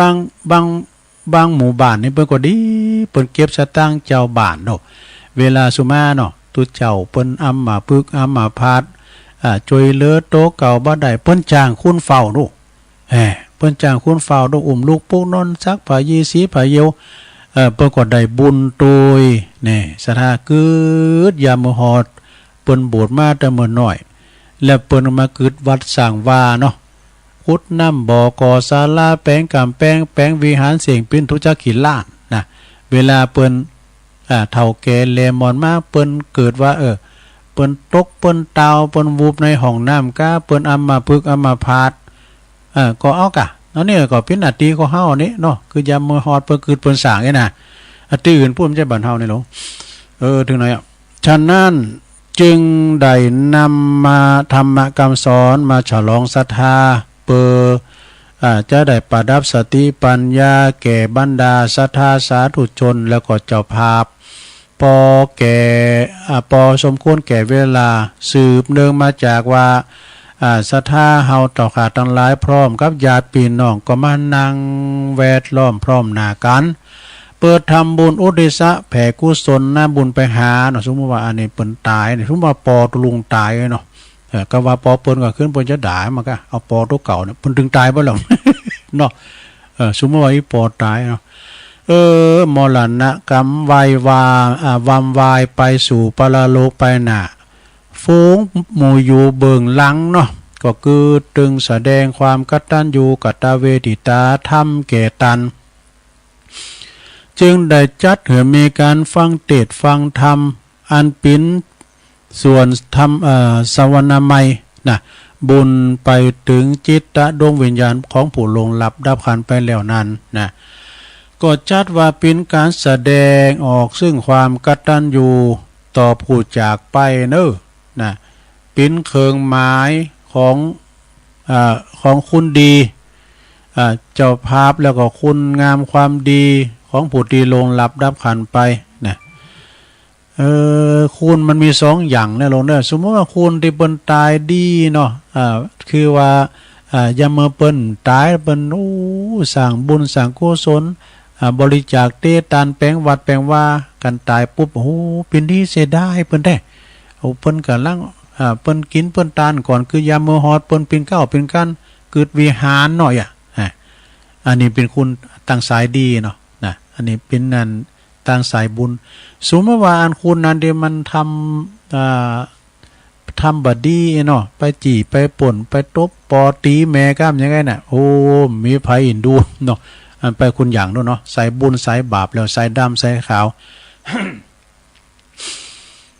ถึงปรากฏแก่สายตาผู้ติบอยู่เบื้องหลังเนอะจะได้อนุโมทนาแล้วก็ยึดถือปิ้นเย่งอย่างอันดีอันงามสืบต่อไปตามนัยยะแห่งพุทธภาษิตที่ยกขึ้นไว้เบื้องต้นว่าสัพเพสัตตามลสันติมลนังตัมหิชีวิตตังความว่าสัตว์ทั้งหลาย ทั้งหมดต้องตายเนี่ยเพราะว่าชีวิตมีความตายเป็นที่สุดเนอะอันวันเวลานาทีเดินปีที่ผ่านไปยอมหมุนเว้นเปลี่ยนแปลงไปอย่างบ่หยุดยั้งชีวิตของสัตว์ก็ยอมหมดไปเสริมสิ้นสุดโทรมไปตามกาลเวลาเนี่ยว่าเปิ้นว่าโตมนุษย์คุณเฮาเนี่ยทุกชาติทุกภาษาที่เกิดมาเนี่ยในโลกนี้ยอมตกอยู่ภายใต้อำนาจของพญามัจจุราชเนี่ยภายใต้ของชลาพยาธิมรณะอันนั้นมันก่อยคับคืนไหลกืนไปกืนกินแบบเงียบๆปนเรียกว่าภัยเงียบเนอะภัยเงียบในที่สุดก็แตกดับสูญสลายไปจะเป็นเด็กหรือว่าเป็นผู้ใหญ่เป็นภัยเป็นเศรษฐีผู้ดีผู้ให้ผลที่สุดถึงความตายก็ต้องตายบ่มีที่จะหลีกเลี่ยงได้เนี่ยเปิ้นว่าอันนี้เป็นบาลีเนี่ยอาเจนติกาละตลัญญติลัตติโยวาโยคุณาอนุปุพพังชนะชหันติเนี่ยอันนี้เป็นภาษาบาลีนะลงเด้อเปิ้นแปลความว่ากาลเวลายอมผ่านไปคืนวันยอมลงไปจันแห่งไว้นะยอมละดับไปนะเพราะชีวิตทุกชีวิตและเมื่อห่อเข่ามดห่อเข่าเฮามีลงเนาะเมื่อห่อเข่าห่อมดบุญหมดอายุหมดกรรมสิ้นบุญหรือว่าโลงกรรมนะหรือว่ากรรมมาตัดรอนนะก็คือว่าหมายความว่าตายนะนอนอยู่ห้องพยาบาลปินเดินปินปีก็ต้องยังต้องตายแม่พระพุทธเจ้าพระอรหันตเจ้าผู้ประเสริฐเลิศกว่ามนุษย์ทั้งหลายเมื่อถึงคราวสิ้นบุญแห่งชีวิตก็ต้องเข้าสู่ปรินิพพานเนอะศรัทธานับประสามยังกับคนสามัญชนคนธรรมดาอย่างเฮาต่างหลายเนี่ยนะตีเปะจุมไปโดยกิเลสตัณหาจักอยู่ข้ามฟ้าใดอย่างใดนะเพราะฉะนั้นหมู่เฮาเจ้าพุทธผู้ยึดลักเหตุผลเลิ่มใสในศาสนาโดยปัญญาก็ได้โปรดพิจารณาด้วยความจริงว่าความตายเป็นธรรมชาติเป็นกฎธรรมชาตินะตายในภัยมันลงป่นไปได้แม่นว่าถึงข้าวมันนะการบาดถึงข้าวเยอะจะได้มาถึงบาดตายขนาดว่าขาตกเก่ามันย่ำตายเตอนะมันถึงเวลาเนาะย่ำถึงเวลาเตอแต่ตอนถึงเวลานะกอดข้อพระเจ้าอยู่ในวิหารก็ยังต้องตายอยู่ดีอ่ะซะนะเมื่อบอกถึงเขาตายก็ถึงบอกว่าจีวาแวบรถบดหนีบจุนแปบก็อย่าว่ามันปิ้นสังวะการว่าถึงเขาตายก็ต้องตายว่าจีวังต่อเฟื่องตังถูกติ้นก็มาดินตาย หูจักต่อเฟื่องอ่ะลงต่อเฟื่องอ่ะนะหาแป้งโหวมก่อนอ่ะมีเกิดขึ้นมีตั้งอยู่แล้วก็ดับไปอันนี้แหละคือสังขารกว่างศอกยาววานะคืบนี่เนาะการลุ่มหายตายจากพลากหน้าจากกันไปก็บากูนที่จะลำให้อาลัยลำพึงลำพันโศกเศร้าโศกาไปหมากหนักเน้อจะทำหือเสกำลังใจโหดหูเหี่ยวแห้งไปเสียเปล่าๆอีวะเพิ่นว่านะต้องนึกว่าวันหนึ่งเฮาก็จะต้องตายเหมือนเปิ้นอย่างเงี้ยนะเกิดอย่างนี้แล้วก็สบายจิตสบายใจ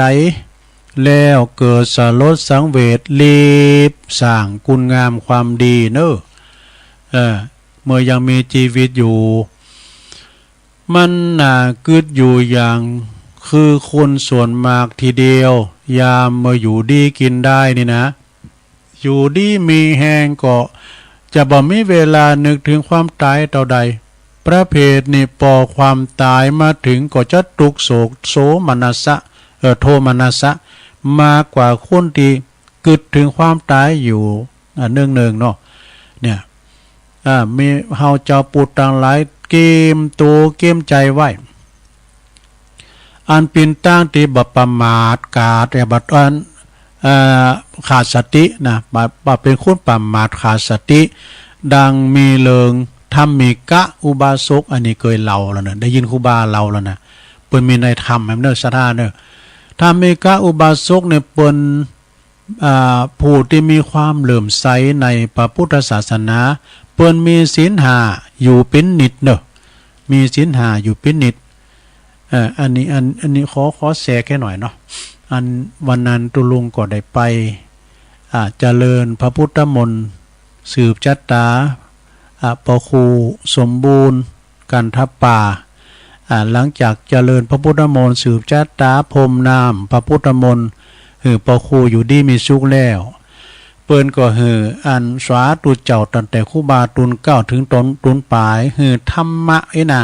ปัญโจกโอยใจปครูคูณตุนในละ2 นาทีตุลุงถึง2 นาทีใช่ครับมันจางอู่ สุดท้ายเนี่ยปครูสมบูรณ์เปิ้นก็เล่าฟังว่ามันก่อนนี่เปิ้นตุกว่าซะท่าเปิ้นเป็นคนตุกมาก่อนเริ่มก่อนนี่เปิ้นก็ถือศาสนาคริสต์แล้วมาได้แม่ครูบ่ชุมนะเปิ้นก่อนนี่ได้เงินเดือน500เปิ้นว่านะโอ้ฟังเปิ้นอู่แล้วกัดอกเนอะเปิ้นว่าแม่เปิ้นก็มไข่มีสตางค์มาขอยืมสตางค์ที่ปครูก็มีนะยืมสตางค์ปันนึงว่ะปครูไปกู้ที่อื่นมาหือแม่อยู่อ่ะดูองค์กรนี่เปิ้นตุกนะเปิ้นก็ไปโบสถ์คิดนี่นะแม่ครูโบชุมนี่เปิ้นก็ถือตั้งปุดเนาะเปิ้นก็บอกปครูว่าหือถือศีล5เด้อหือรักษาศีล5เด้อรักษาศีล5เข้าไปติ๊กๆแล้วก็กำเดียวก็ดีมาการกรุงลุงเริงมาว่ะนี่อีโดสนะอันนี้เปิ้นเล่าให้ฟังนะจากปากของปครูสมบูรณ์กันทับปานะอันนี้เอามาแสกเนาะเพราะว่ารักษาศีล5เหมือนกับธรรมิกะอุบาสกเนี่ยเปิ้นเปิ้นนับถือศีล5อยู่เป็นนิดใจชีวิตเป็นเจ้านาว่ะเป็นเจ้านานะมีภรรยาแล้วก็ลูกจริงใจ2 คนมีลูกสะใภ้คนหนึ่งแล้วก็รวมกันเป็น5 คนมีอยู่หันวันหนึ่งเด้อเจ้าวันนั้นก็ออกไปไถนาพร้อมกับลูกชายปอว่าบ่เมินสักเท่าใดนะก็ได้ยินเสียงลูกห้องครวญครางว่ะปรากฏว่าไปอยู่พอหูงูมาคบลูกงูปิดนะงูปิดมาคบลูกงูปิดนั้นปิดของงูนั้นก็แผ่สารไปทั่วร่างกายอนิจจานาสังเวชลูกวิญญาณก็เลงออกจากลางไปว่ะได้ดับจิตตายอยู่กลางตุงกลางหน้าลงโดยอานิสงส์ในการบนรักษาศีล5ตลอดชีวิตนะระลึกนึกถึงมรณสติเป็นประจำก็ได้เอาจิตตาดวงวิญญาณไปบังเกิดเป็นพระอยู่บนสวรรค์บ่ดูลูกปะนะไปบังเกิดอยู่บนสวรรค์จันเมืองสวรรค์บนอุบาสกผู้เป็นปอ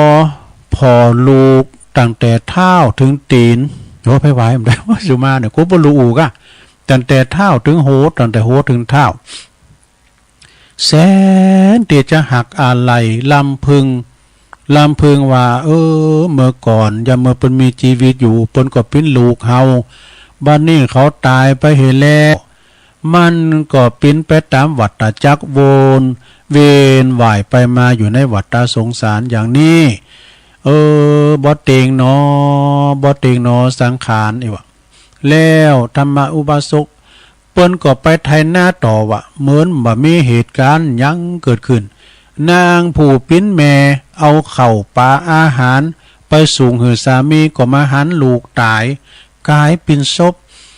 ก็บ่แสดงอาการโศกเศร้ารีบกินข้าวอยู่วะกินข้าวจนอิ่มน้ำสำราญดีแล้วก็ปากันไปเสาะหาฟืนหาโหลมาแปลงเป็นเชิงตะกอนแล้วก็ยกศพลูกขึ้นสู่เชิงตะกอนแล้วก็ประชุมเพลิงแล้วก็นั่งพอเปลวไฟกำลังโหมไหม้ศพแล้วก็เจริญภาวนาอายัมปิโขกายโย ยามปิโขเมกายโยแม่นกายของเฮานี่เอวังธรรมโมมีอย่างนี้เป็นธรรมดาเอวังอนาติโตบ่หลงข้ามป่นไปได้นี่ในขณะที่นั้นเนาะขณะนั้นพระอินทร์อยู่บนสงสวรรค์จั้นฟ้าหู้วาลจิตวาลจิตของเขามีถึงธรรมของคุณต่างหลายถึงหมดถึงขอบคูน่ะเปิ้นถึงวาลจิตของเปิ้นเนาะเปิ้นรักษาศีลห้าการตายก็เป็นธรรมดาเปิ้นมาถึงอ่านห่อเข้าเปิ้นหมดอันนี้ก็ลงกรรมงูมาโชกปะนี่ จึงจำแรงแปลงเป็นพราหมณ์กลับกลายเป็นพราหมณ์เข้ามาถามความจริงก็เป็นลูกเปิ้นน่ะนะตีตายน่ะนะเปิ้นรักษาศีลห้าบริสุทธิ์ตลอดชีวิตเปิ้นก็ไปบังเกิดบนสวงสวรรค์เป็นพระอินทร์อยู่ปุ่นเนาะอยู่บนสวงสวรรค์แล้วก็ใครมาทำจิตทำใจของปอของแม่เลยแถลงกลับกายมาเป็นพราหมณ์มาถามธรรมิกาอุบาสกว่าอันเนี้ยเผาโซไผเนี่ยเนาะมาถามนะถามปอเพิ่นเนาะตอบว่าศพลูกท่านจะได้นะเพิ่นก็ถามต่อเนาะพระอินทร์นะท่านจะได้ยังบ่ร้องไห้นะท่านเกตท่านจังหรืออุบาสกก็ตอบว่าเป็นลูกแสนที่จะหักอะไรเด้อ เสียหักอะไรการตายนี่เป็นธรรมดาบ่ต้องอะไรสาเก่าเมินงูหลอกขาบเนี่ยลูกงูมันหลอกขาบมันอะไรสาเก่ามาลูกบ่อะไรขาบเก่าแล้วฉะนั้นแล้วบ่พราหมณ์ก็เลยถามแม่เนาะถามแม่ว่าธรรมดานี่นะแม่ยิงนี่เป็นคนที่ใจอ่อนบ่ทำไมถึงบ่ร้องไห้แม่นางก็ตอบไปว่าเป็นธรรมดาของสังขารเด้อข้าพเจ้าบ่ได้ขอเขามาเกิดมึงรู้ไหนมาเกิดให้อันนี้กรรมครูบาเนาะกรรมครูบาผมมา ครูบาผมมานี่เปิ้นนั้นถ้าว่าของไผได้เป็นกอยโกงไปอ่อนไปดูเปิ้นจะว่าซึ่งหน้ากันมันลึกล้ำไปนะเปิ้นจะถามว่ามึงลูกไหนมาเกิด ถึงไหนละเขาก็เมื่อเวลาข้าพเจ้าก็บ่ได้ขอเขามาเกิดเขาก็มาเกิดคนเดียวไว้ว่าเขาไปเขาก็ไปคนเดียวจะร้องไห้หือเขากลับมาคืนมา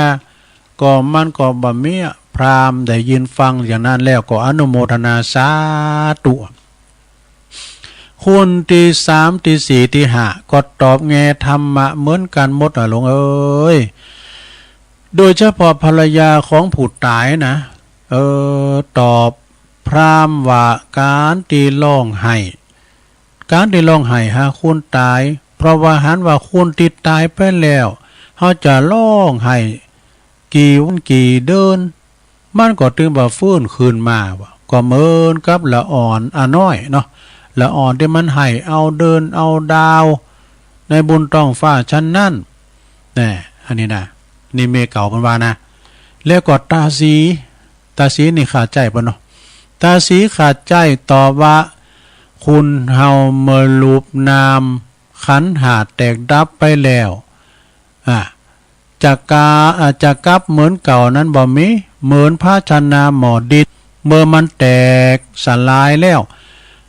ก็บ่อาจจะยึดติดแน่นเหมือนเดิมได้นะพระอินทร์หรือว่าพราหมณ์ได้ยินได้ฟังดังนั้นแล้วก็มาอนุโมทนาสาธุหือศีลหือปอนแก่ครอบครัวเจ้านาแล้วก็เสด็จขึ้นสู่สวรรค์จั้นฟ้าจั้นดาวดึงนี่ฉะนั้นศรัทธาสาธุชนปออกไม่ออกศรัทธาต่างหลายอย่าได้อยู่โดยความประมาทลาสาขาดสติเด้อนะมันประกอบบุญกุศลอันเป็นผลแห่งความคุณงามความดีคือมีตานรักษาศีลเจริญเมตตาภาวนาก็จะนำมาซึ่งความสุขกายสบายใจทั้งภพนี้แล้วก็ภพหน้าดังได้แสดงในเรื่องมรณสติคาถาก็สมควรแก่กาลเวลาเนอะนะการแสดงพระธรรมเทศนาวันนี้ก็คงสมควรแก่กาลเวลาในที่สุดของพระธรรมเทศนา ตุลุงก็ขออ้างอิงเอาคุณภาษีรัตนตรัยคุณพระเกี่ยวเจ้าทั้ง3ประการจุนได้มาปกป้องคุ้มครองรักษาญาติโยมปออกศรัทธาทั้งหลายตันผู้ฟังจุงเจริญไปโดยอายุวันนะสุขะภาละปฏิภาณธนสารสมบัติปราศจากโรคภัยไข้เจ็บพยาธิทั้งปวงอันมีปัญญาล่ำเลิศนำทางประเสริฐส่องไปในภพหน้ากันต่อไปนะแสดงพระธรรมเทศนามาก็พอสมควรแก่กาลเวลาก็ขอยุติลงปงไว้เปียงเต้าอี้เอวังก็มีด้วยประกาศนีสาธุสาธุสาธุจบลงไปศรัทธาญาติโยมทั้งหลายธรรมบรรยายเกี่ยวกับเนี่ยสังขารธรรมของเฮาเนี่ยเนาะเป็นนำธรรมคำสอนธรรมบรรยาย มาให้ศรัทธาได้ฟังกันเอาปอนธรรมไว้ก่อนเนาะเอาปอนธรรมไว้ก่อนเด้อสัพปิติโยวิวาจันตุสัพพะโลโกวินาศตุมาเต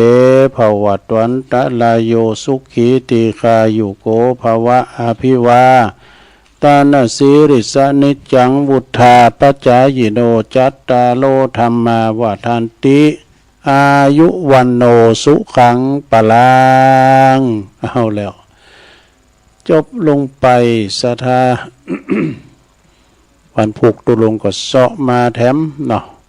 ในนำธรรมคำสอนขององค์บวรสัมมาสัมพุทธเจ้า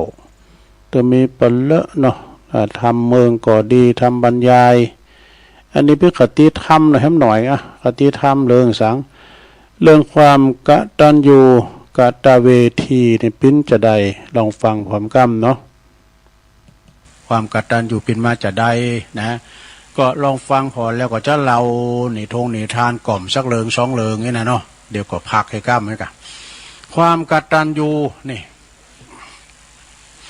คุณเฮานี่ต้องมีความกตัญญูเนอะศรัทธาญาติโยมทั้งหลายความกตัญญูนะเปิ้นแปลว่าฮู้อุปการะคุณที่คนอื่นทำแก่เฮานะแล้วก็หรือว่า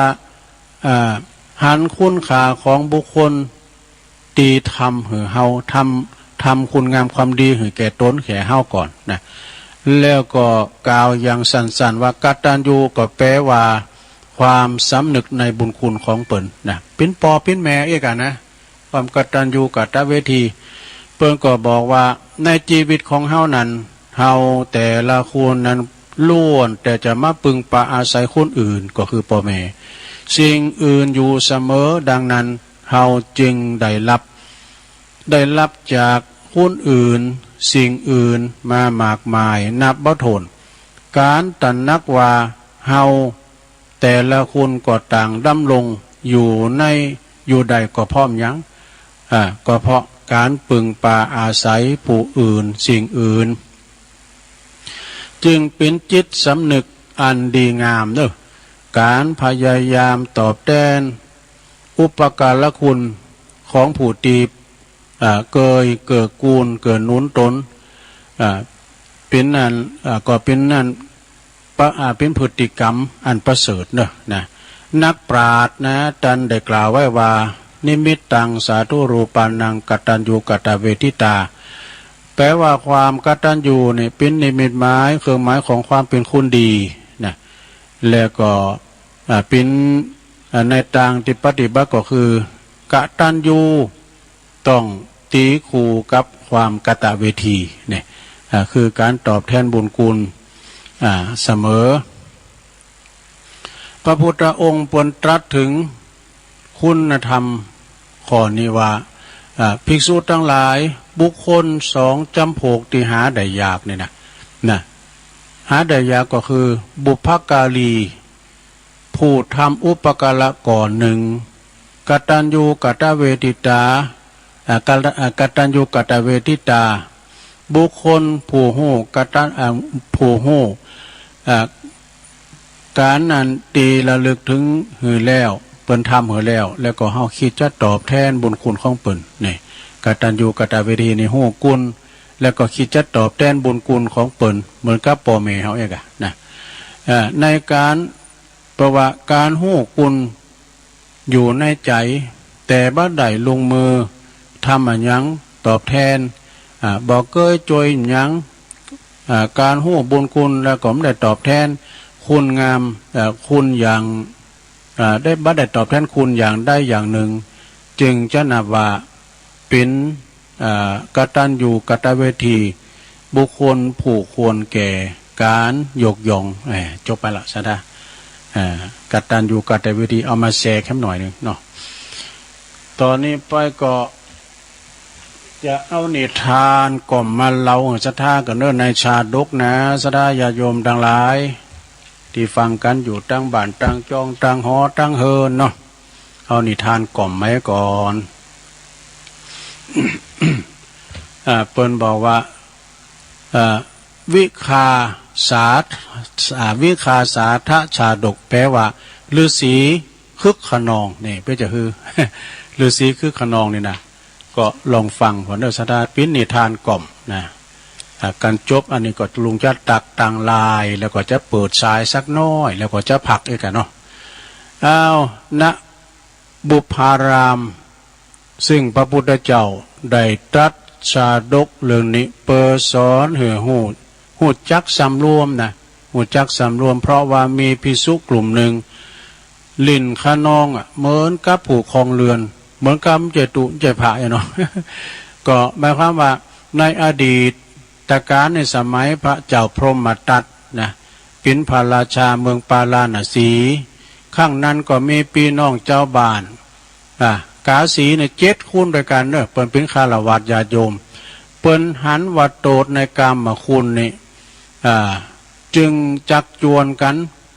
ออกไปบวชเป็นฤาษีวะนะปากกันถึง7คุณในไปบวชเป็นพระฤาษีสร้างอาสลมศาลาอยู่ดินในป่าพุ่นแต่ว่าพระฤาษีตั้ง7เนี่ยนะเมื่อบวชมาแล้วก็เป็นคุณขี้เกียจขี้ข้านวะนะบ่ได้ประพฤติปฏิบัติบ่ได้สวดโยโกห้องยังสักอย่างแล้วก็บ่ได้ไปบ่ยอมไปบิณฑบาต เอาแต่โจรกันหลิ่นสนุกสนานวะต่างๆเหมือนกับคุณบ้านมันละนิสัยเก่า ในครั้งนั้นพระตถาคตพระตถาคตของเฮานี่เปิ้นก็เสวยพระชาเป็นเจ้าสกะเทวราชหันบรรพชิตกลุ่มนั้นจึงเกิดความสังเวชว่านะ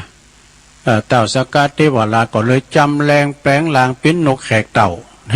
เป็นนกแขกเต่าบินมายังอาสลมพระฤาษีทั้งกลุ่มนั้นแล้วมาถึงก็เกาะอยู่ที่หน้าศาลาหั่นเด้อนะนกแขกเต่าเกาะอยู่หน้าศาลาแล้วก็กล่าวขึ้นว่าตันต่างหลายเป็นงานผูกกินสากศพเนอะเนี่ยประวัติเป็นกินขอบเป็นนอกจากบ้านแล้วสวดโยโกห้องอย่างประมาณนั้นนะซึ่งก็เป็นเด่นของสัตว์ทั้งหลายนะธรรมดาแล้วผู้ที่เป็นบรรพชิตนี่ก็จะต้องกินโภชนาอาหารตีบุคคลหือนะอย่างไปบิณฑบาตได้กันทานข้าวกล่อมไปจึงได้ชื่อว่าวิคาสาทะคือผู้ที่กินเด่นแต่ส่วนว่าท่านทั้งหลายเนี่ยบัจจัยวิคาสาทะเพราะกินเด่นสักสัตว์นี่ท้าวสักกะเทวราชกล่าวหือพระฤาษีถึง7ความละอายก็บังเกิดแก่ฤาษีทั้ง7แล้วก็นกแขกเต่าก็บินขึ้นสู่ดาวดึงส์ต่อไปฤาษีทั้ง7ได้ยินนกแขกเต่าดังนั้นแล้วก็มีความละอายต่อไปก็พากันมาประพฤติปฏิบัติสวดโยโกห้องไปบิณฑบาตเหมือนกับฤาษีโทรไปนะเรื่องนี้ก็จบลงไปสะดามันพินิทานกล่อมเนาะเปิ้นก็เกิดว่าเป็นสาตัวเจ้าเป็นสงเป็นเน่นในกันนะประมาณนั้นถ้าเฮาอยู่นะไม่ได้สวดโยโกห้องแทนคุณเข่าคุณนำปออกศรัทธาเนี่ยตามครูบาหลวงวัดพระบาทว่าเกิดมาจากหน้านี่จะได้เป็นควายมาไถหน้าชายหนีบ่เด้อครูบาหลวงเพิ่นว่านะในการละต่อมาฤาษีทั้ง7นั้นก็คือ ภิกษุที่ชอบหลิ่นขนองนั่นเองส่วนเต้าสากาเทวรัตน์ก็คือเราตถาคตนั่นเองนะพอคิดเรื่องนี้เพิ่นก็บอกว่าควรหูจักสำรวมตน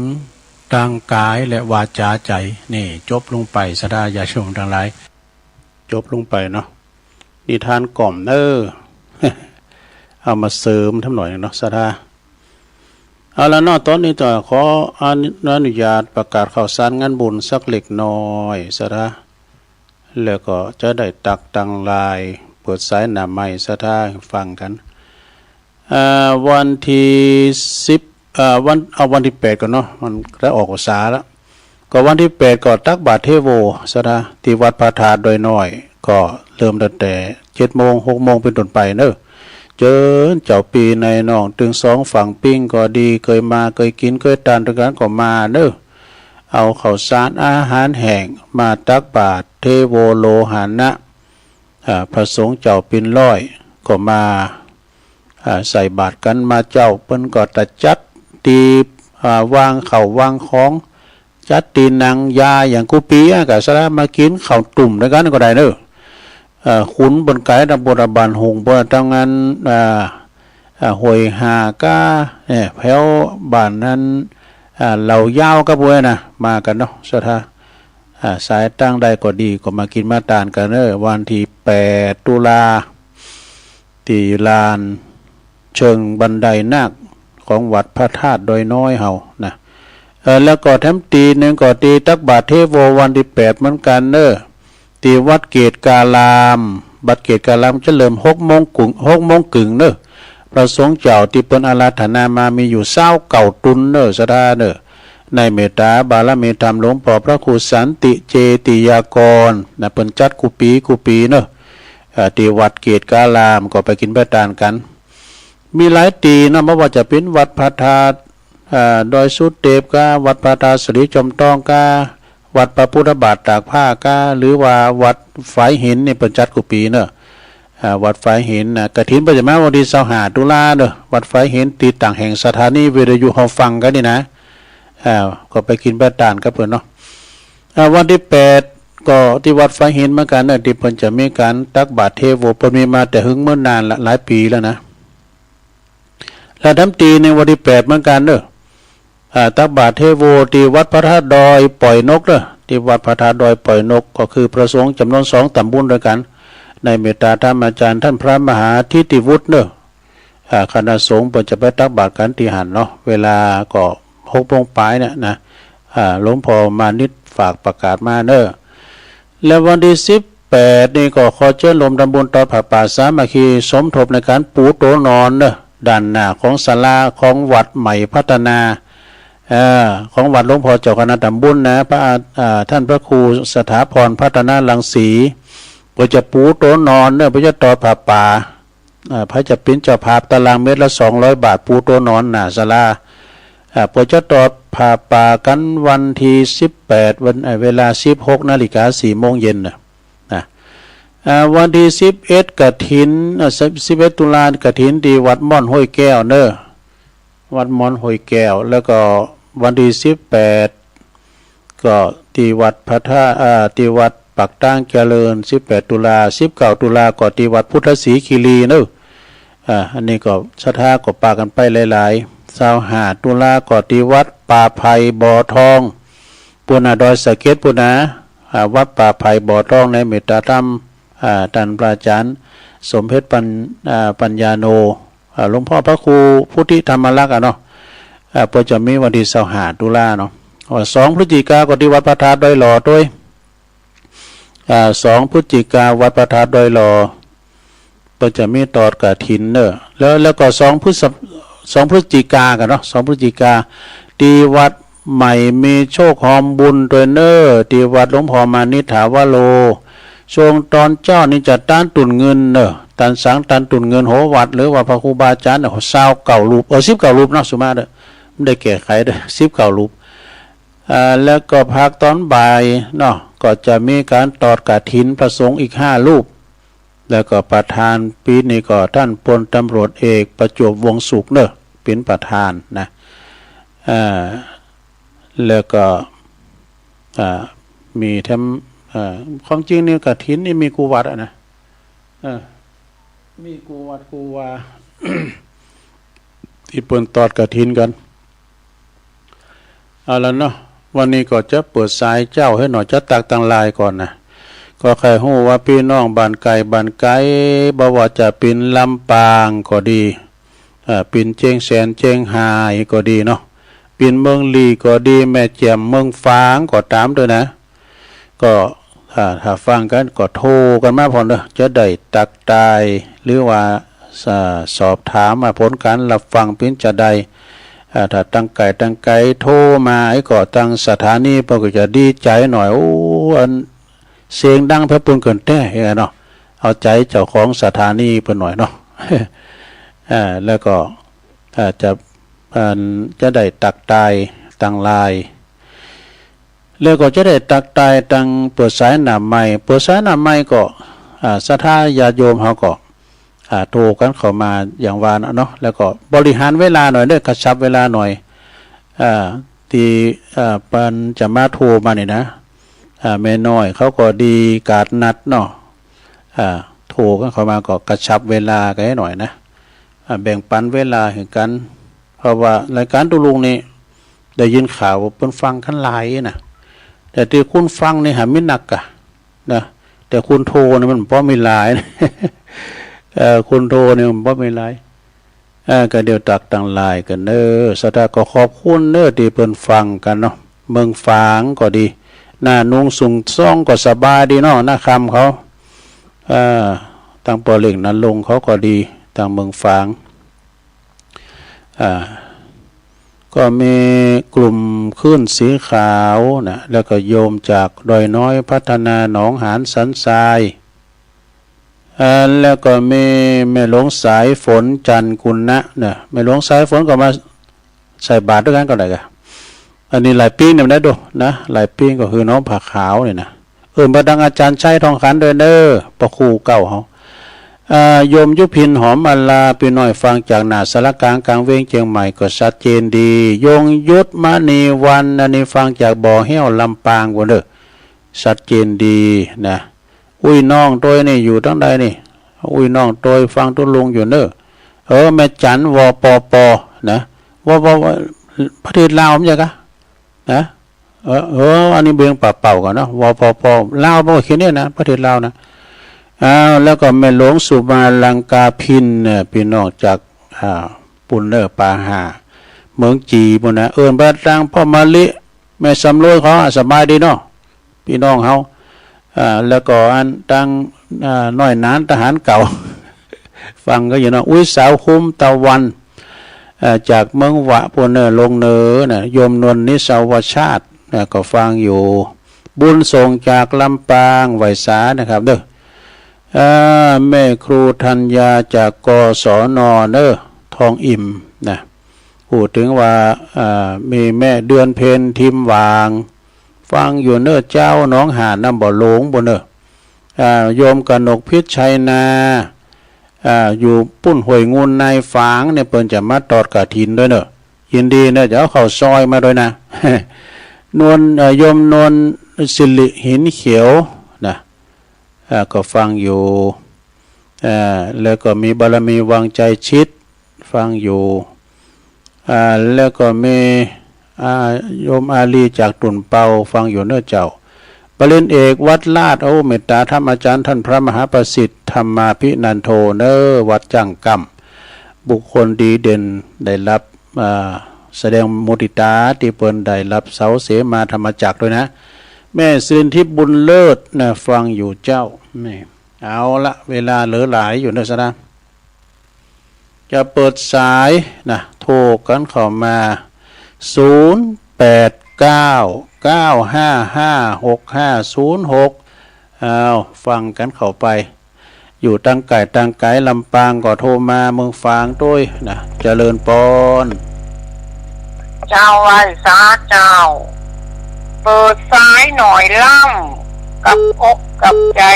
แต่ว่าอ่านไปคือพอจุกเจ้ากู้มาเขาหามบักเขากับอกเจ้าเป็นนา ตอนเลขเก่า6จำได้กว่าหาเดินมักกะลา62ด้วยเจ้ายายเป็นคนเลขที่ได้โทรเขาข้ามว่าเก่ากำยองขอเวสสันดรจบก่อนปีน้องภาษากำยองสละเนื้อเจ้าแต่ก็จะได้เปิดสายเหมือนเก่าบอกไปไหนเจ้ากินข่าวจนสายก่อน11 โมงไล่กันไปก็6 เดือนนายได้อู่เหมือนเจ้าช่วยอนุรักษ์เขานำบักเก่าวันพุธพัดเจ้าเลยนาวันจันทร์การปูดมีถามปัญหาก็เป็นเวลาก่อน2 โมงเจ้าช่วยยายถามห้องพี่น้องหนุ่มสาวเทศสมัยเจ้าได้แสดงธรรมFC ต่างหลายเคยโทรประจำก็ให้ขอทำไปทีละคนเจ้าตุยไปวันการรายการทานสาธิตแต่เจ้า7 โมงเลยเจ้าเขาหามจำนำวัดสาอันนี้สงผักกะทิอันนี้สงผักพังอันนี้สงวังกะทินะเจ้าแล้วก็จะเป๊กเกี่ยวตั้ง3ใส่ขันศีลขันก้อนขันขันเจ้านะเจ้าเจ้าไหว้สาเจ้าสาธุสาธุเจริญปน ไว้สาเจ้าตัวลุงฟังยันเลิศจากลำปางมาไหลน้อยไม่น้อยเจ้าลำปางมาแล้วเนาะเจ้าชัดเจนดีตัวลุงไว้สาเจ้าลำปางอันนี้ตั้งได้เนี่ยเจริญปนกราบนมัสการทางเพศกะหลวงพ่อมานิดมาแล้วบอกบุญบอกกุศลก็คงจะได้บุญด้วยกันเนาะจ้าเนาะอย่างที่เขาบอกบุญด้วยกันก็เหมือนครับบอกเงือเทวดาทั้งหลายร่วมทำบุญเนาะจ้าเนาะครับแต่ถ้าอาจารย์ก็ได้บุญผมก็ประกาศไปเงือท่านคุณเจ้าที่อยู่ในตำบลมาให้เงินเนี่ยฝากประกาศว่าท่านมหาธิติวุฒิท่านเป็นรองเจ้าคณะตำบลแม่ปงมาให้เงินในงานข่าวดำก็อู้กันแล้วก็มีสถาว่าตุลุงฝากประกาศอย่างอีกก็ดีแล้วได้บุญด้วยกันถึงมดถึงหมู่ถึงมวลเนาะลุงก็ว่าตุลุงยองเนี่ยเป็นสื่อกลางเงือถึงวัดหลายๆวัดประเทศกันต่างอำเภอดอยสะเก็ดตุลุงบ่ต้องห่วงเนอะมีกับคนฟังแต่บางทีบ่มีคนโทรแต่ก็ปั่นเวลาการอู้คนน้อยเนาะครับเปิดทักทายแล้วเดี๋ยวให้เป็นกำลังใจกับคนที่อู้ดึกอู้ดื่นที่2ที่3เนาะฟังสวดฟังธรรมฟังเทศบุญรักษาตุลุงเนอร์ขอถูกวันฮือปะกันเนอร์ครับขอบคุณหลวงพ่อเนอร์ครับถวายความเคารพครับสวัสดีความจริงนี่มันมีกูวัดอันกฐินนี่นะมีกูวัดกูว่าเจริญปนแกไว้สัตว์เจ้าตุลุงแม่ของเนาะอันนี้เจ้าฟังแต่เจ้าแล้วนะชัดเจนดีเจ้าแดนดินถิ่นล้านนาดีเลยเด้อยินดีเนอะเจ้าไว้สัตว์เจ้า089-955-6506เจริญปนไว้สาเจ้าของคำที่เกี่ยวหัวบะทองฟังนะเจ้าต้อยสะเก็ดเนาะเจ้าหัวบะทองตำบลแม่ปงเจ้ายินดีเนอะอันสมเพชนะเจ้านั่นน่ะศรัทธาเดียวกันเนาะสาธุเจ้านี่ปอบุญตันก้าเนี่ยไปสาธุลุงปอบุญตันป่าไร่เจดีย์3 หยอดเนาะฟังอยู่นั่นฟังอยู่เนาะดีแล้วลุกบุกก็มาอยู่ฟังกันไปเนาะยินดีเนอะดู60ผู้ใหญ่ปอบุญตันป่าไร่เจดีย์3 หยอดอันนี้ก็คุณวัดคุณว่า089-955-6506เจริญปนได้ตั้งได้มาจากไม่ออนเจ้าฟังเป็นประจำไม่ออนดีแล้วฟังไฟหินเนาะยินดีเนอะไม่อ่อนสาธุ089-955-6506เจริญปนเจ้ากราบนมัสการเจ้าตุลุงฟังอยู่นะเจ้าอยู่ตั้งใดบ้านหนองไหวเจ้าตำบลวิฝหนองไหวเมื่อสันทรายเนาะเจ้าชัดเจนดีเนาะ เจ้าชัดเจนดีเพลงที่หุนใจพอมากับม่วนเลยเนาะเพลงคลายเขตเพลงตลกอ่ะบ่เคยได้ยินคำเตือนน่ะโอ้เป็นหมอกเพิ่นละโดหลายปีแล้วเหรอเจ้าก็นี่ก็อันเปิดบ่อยๆพ่อก็ได้ม่วนดีแอมกำเอาเย็นหรือดีแอมกำเนาะเจ้าแล้วก็อันเป็นกำลังใจให้เจ้าฟังชัดเจนดีเจ้าขอบคุณฟังไฟหินเนาะเจ้าไฟหินเจ้า104เจ้าชัดเจนเจ้าตุเนอพี่น้องหลังจากลุงเจ้าให้ดูมาดูมือมตีไปหูจักมตีต้นตองอ่ะเข้ามาใหม่ปาดโน้นโคบไม่สร้างคำพี่น้องบ้านเฮามาพอนังกันมนเด้อโผไผเมมันซื้อบัตรคนละใบเนี่ยปาดโน้นโคบไม่สร้างคำปาดโน้นก็คือเชือดนิ่มๆนะไม่สร้างคำก็คือไผ่สีทองนะแต่ก่อนเป็นอันใดดู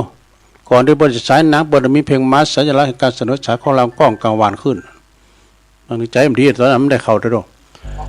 เจริญปอนกล้วยสาครับปอถันนัดมาแล้วปอถันนัดฟังคืนได้นี่มันมีขึ้นนี้ขึ้นเดียวครับมันบอกคืนไหนหมูเนาะถ้าอันเดียวมันมีแค่นี้เดียวนะมันหมายว่าเด้ออยู่ที่ไหนก็ฟังหันเด้อครับผมฟังหันผู้ก็ฟังแถมลุงอยู่นะครับแม่เหลวหลงตนลูกบ้องกันตลอดครับดังปีนันทิมเด้อเนาะครับผมแจ่มจันจังซอโดยยินดีพบธนาเด้อครับผมไหวสาครับตูไหวสาบารมีธรรมหลวงปอพระครูตัวเนอวิมลจันทรังสีเจ้าคณะตำบลโขงเป้าตัวนะครับเนาะเจริญปอนไหวสาเจ้าจังได้จ้ะท่านดงประชางเจ้าโอ้แม่บ่พินกันนี่หรือบ่ใจอันหลานแม่พินครับฟังไฟหินเนาะจ้า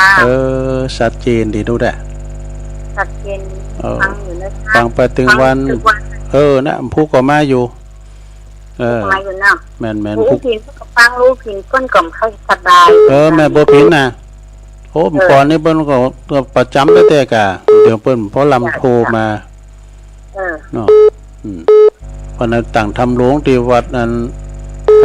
ปุ่นวัดสายมูลเป็นยังมาอยู่ลูกจะแกไปได้ลำเดินว่าเพราะให้สบายพี่ยันขอบคุณแม่เด้ออันนี้อยู่ดงป่าสร้างเนาะยินดีนะแม่เด้อสาธุเอาทำสายสุดท้ายเดี๋ยวก็ฟังรายการตุลุงแดงกันต่อไปเจริญปอนสวัสดีครับสัตว์ลุงป่าสร้างบริการครับประธานบันทีประธานแจ้งตึ้งบันทีบันทีกันเนี่ยครับโอ้พี่น้องบันทีเฮาก็มาตั้งตัวประตึ้งเนี่ยติดชั้นแป้งเนี่ยติดชั้นแป้งมาแล้วเนาะยิ่งจะมาออนโต้ใส่เนี่ยตู้ยาวครับฟังไปถึงวันกันเริ่มบุกก็มาอยู่นะมันฟังถึงวันมันโอ้บ่แจ้งเขาได้ในการลื้อโหลมันก็ฟังโหลบุญทันมันได้ฮะงานประกาศวันไหนนั่นกะก็วันที่วันเสาร์นี่ก็ทำสัญจรเนี่ยที่ไหนที่วัดประตึงเนี่ยกะว่าไปเราประกาศได้กันเนาะประกาศวิทย์มันใครจะ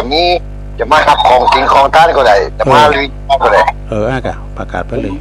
วันนั้นก็คืองานไม่กาเลยเลื่อนห้องไป2เลื่อนดีเด็ดจะได้ถ่ายไปเสียงโจกด้วยได้หัวเขาเราไปฟังมุดยังไงกันแม่นะโอ้พวกมาเรื่องพวกมาโฆษณาแล้วเนอะแล้ววันก่อนมาเนี่ยพวกมากันทั้งนึงแม่ยินดีโมลาตุลุมมดพอดีเหรอเจริญปอนเนอปอนนั้นมาปิดรายการสำหรับสายต่อไปในห้ำได้ละเนอขออนุโมทนาศรัทธาทุกท่านทุกคนด้วยเนอะวันผูกกบปากันแท้ใหม่ตามเวลาเดิมต่อไปก็ฟังรายการท่านพระครูชลทานพิทักษ์ตุลุงแดงกันต่อไปเนาะตุลุงนำรายการจากราชนาไปก่อนเลยมีใจมีกันทุกคนเดี๋ยวเป็นรายการจัตตาโลธรรมาวัฏันติอายุวนไม่สูญสุขและทุกข์เป็นไป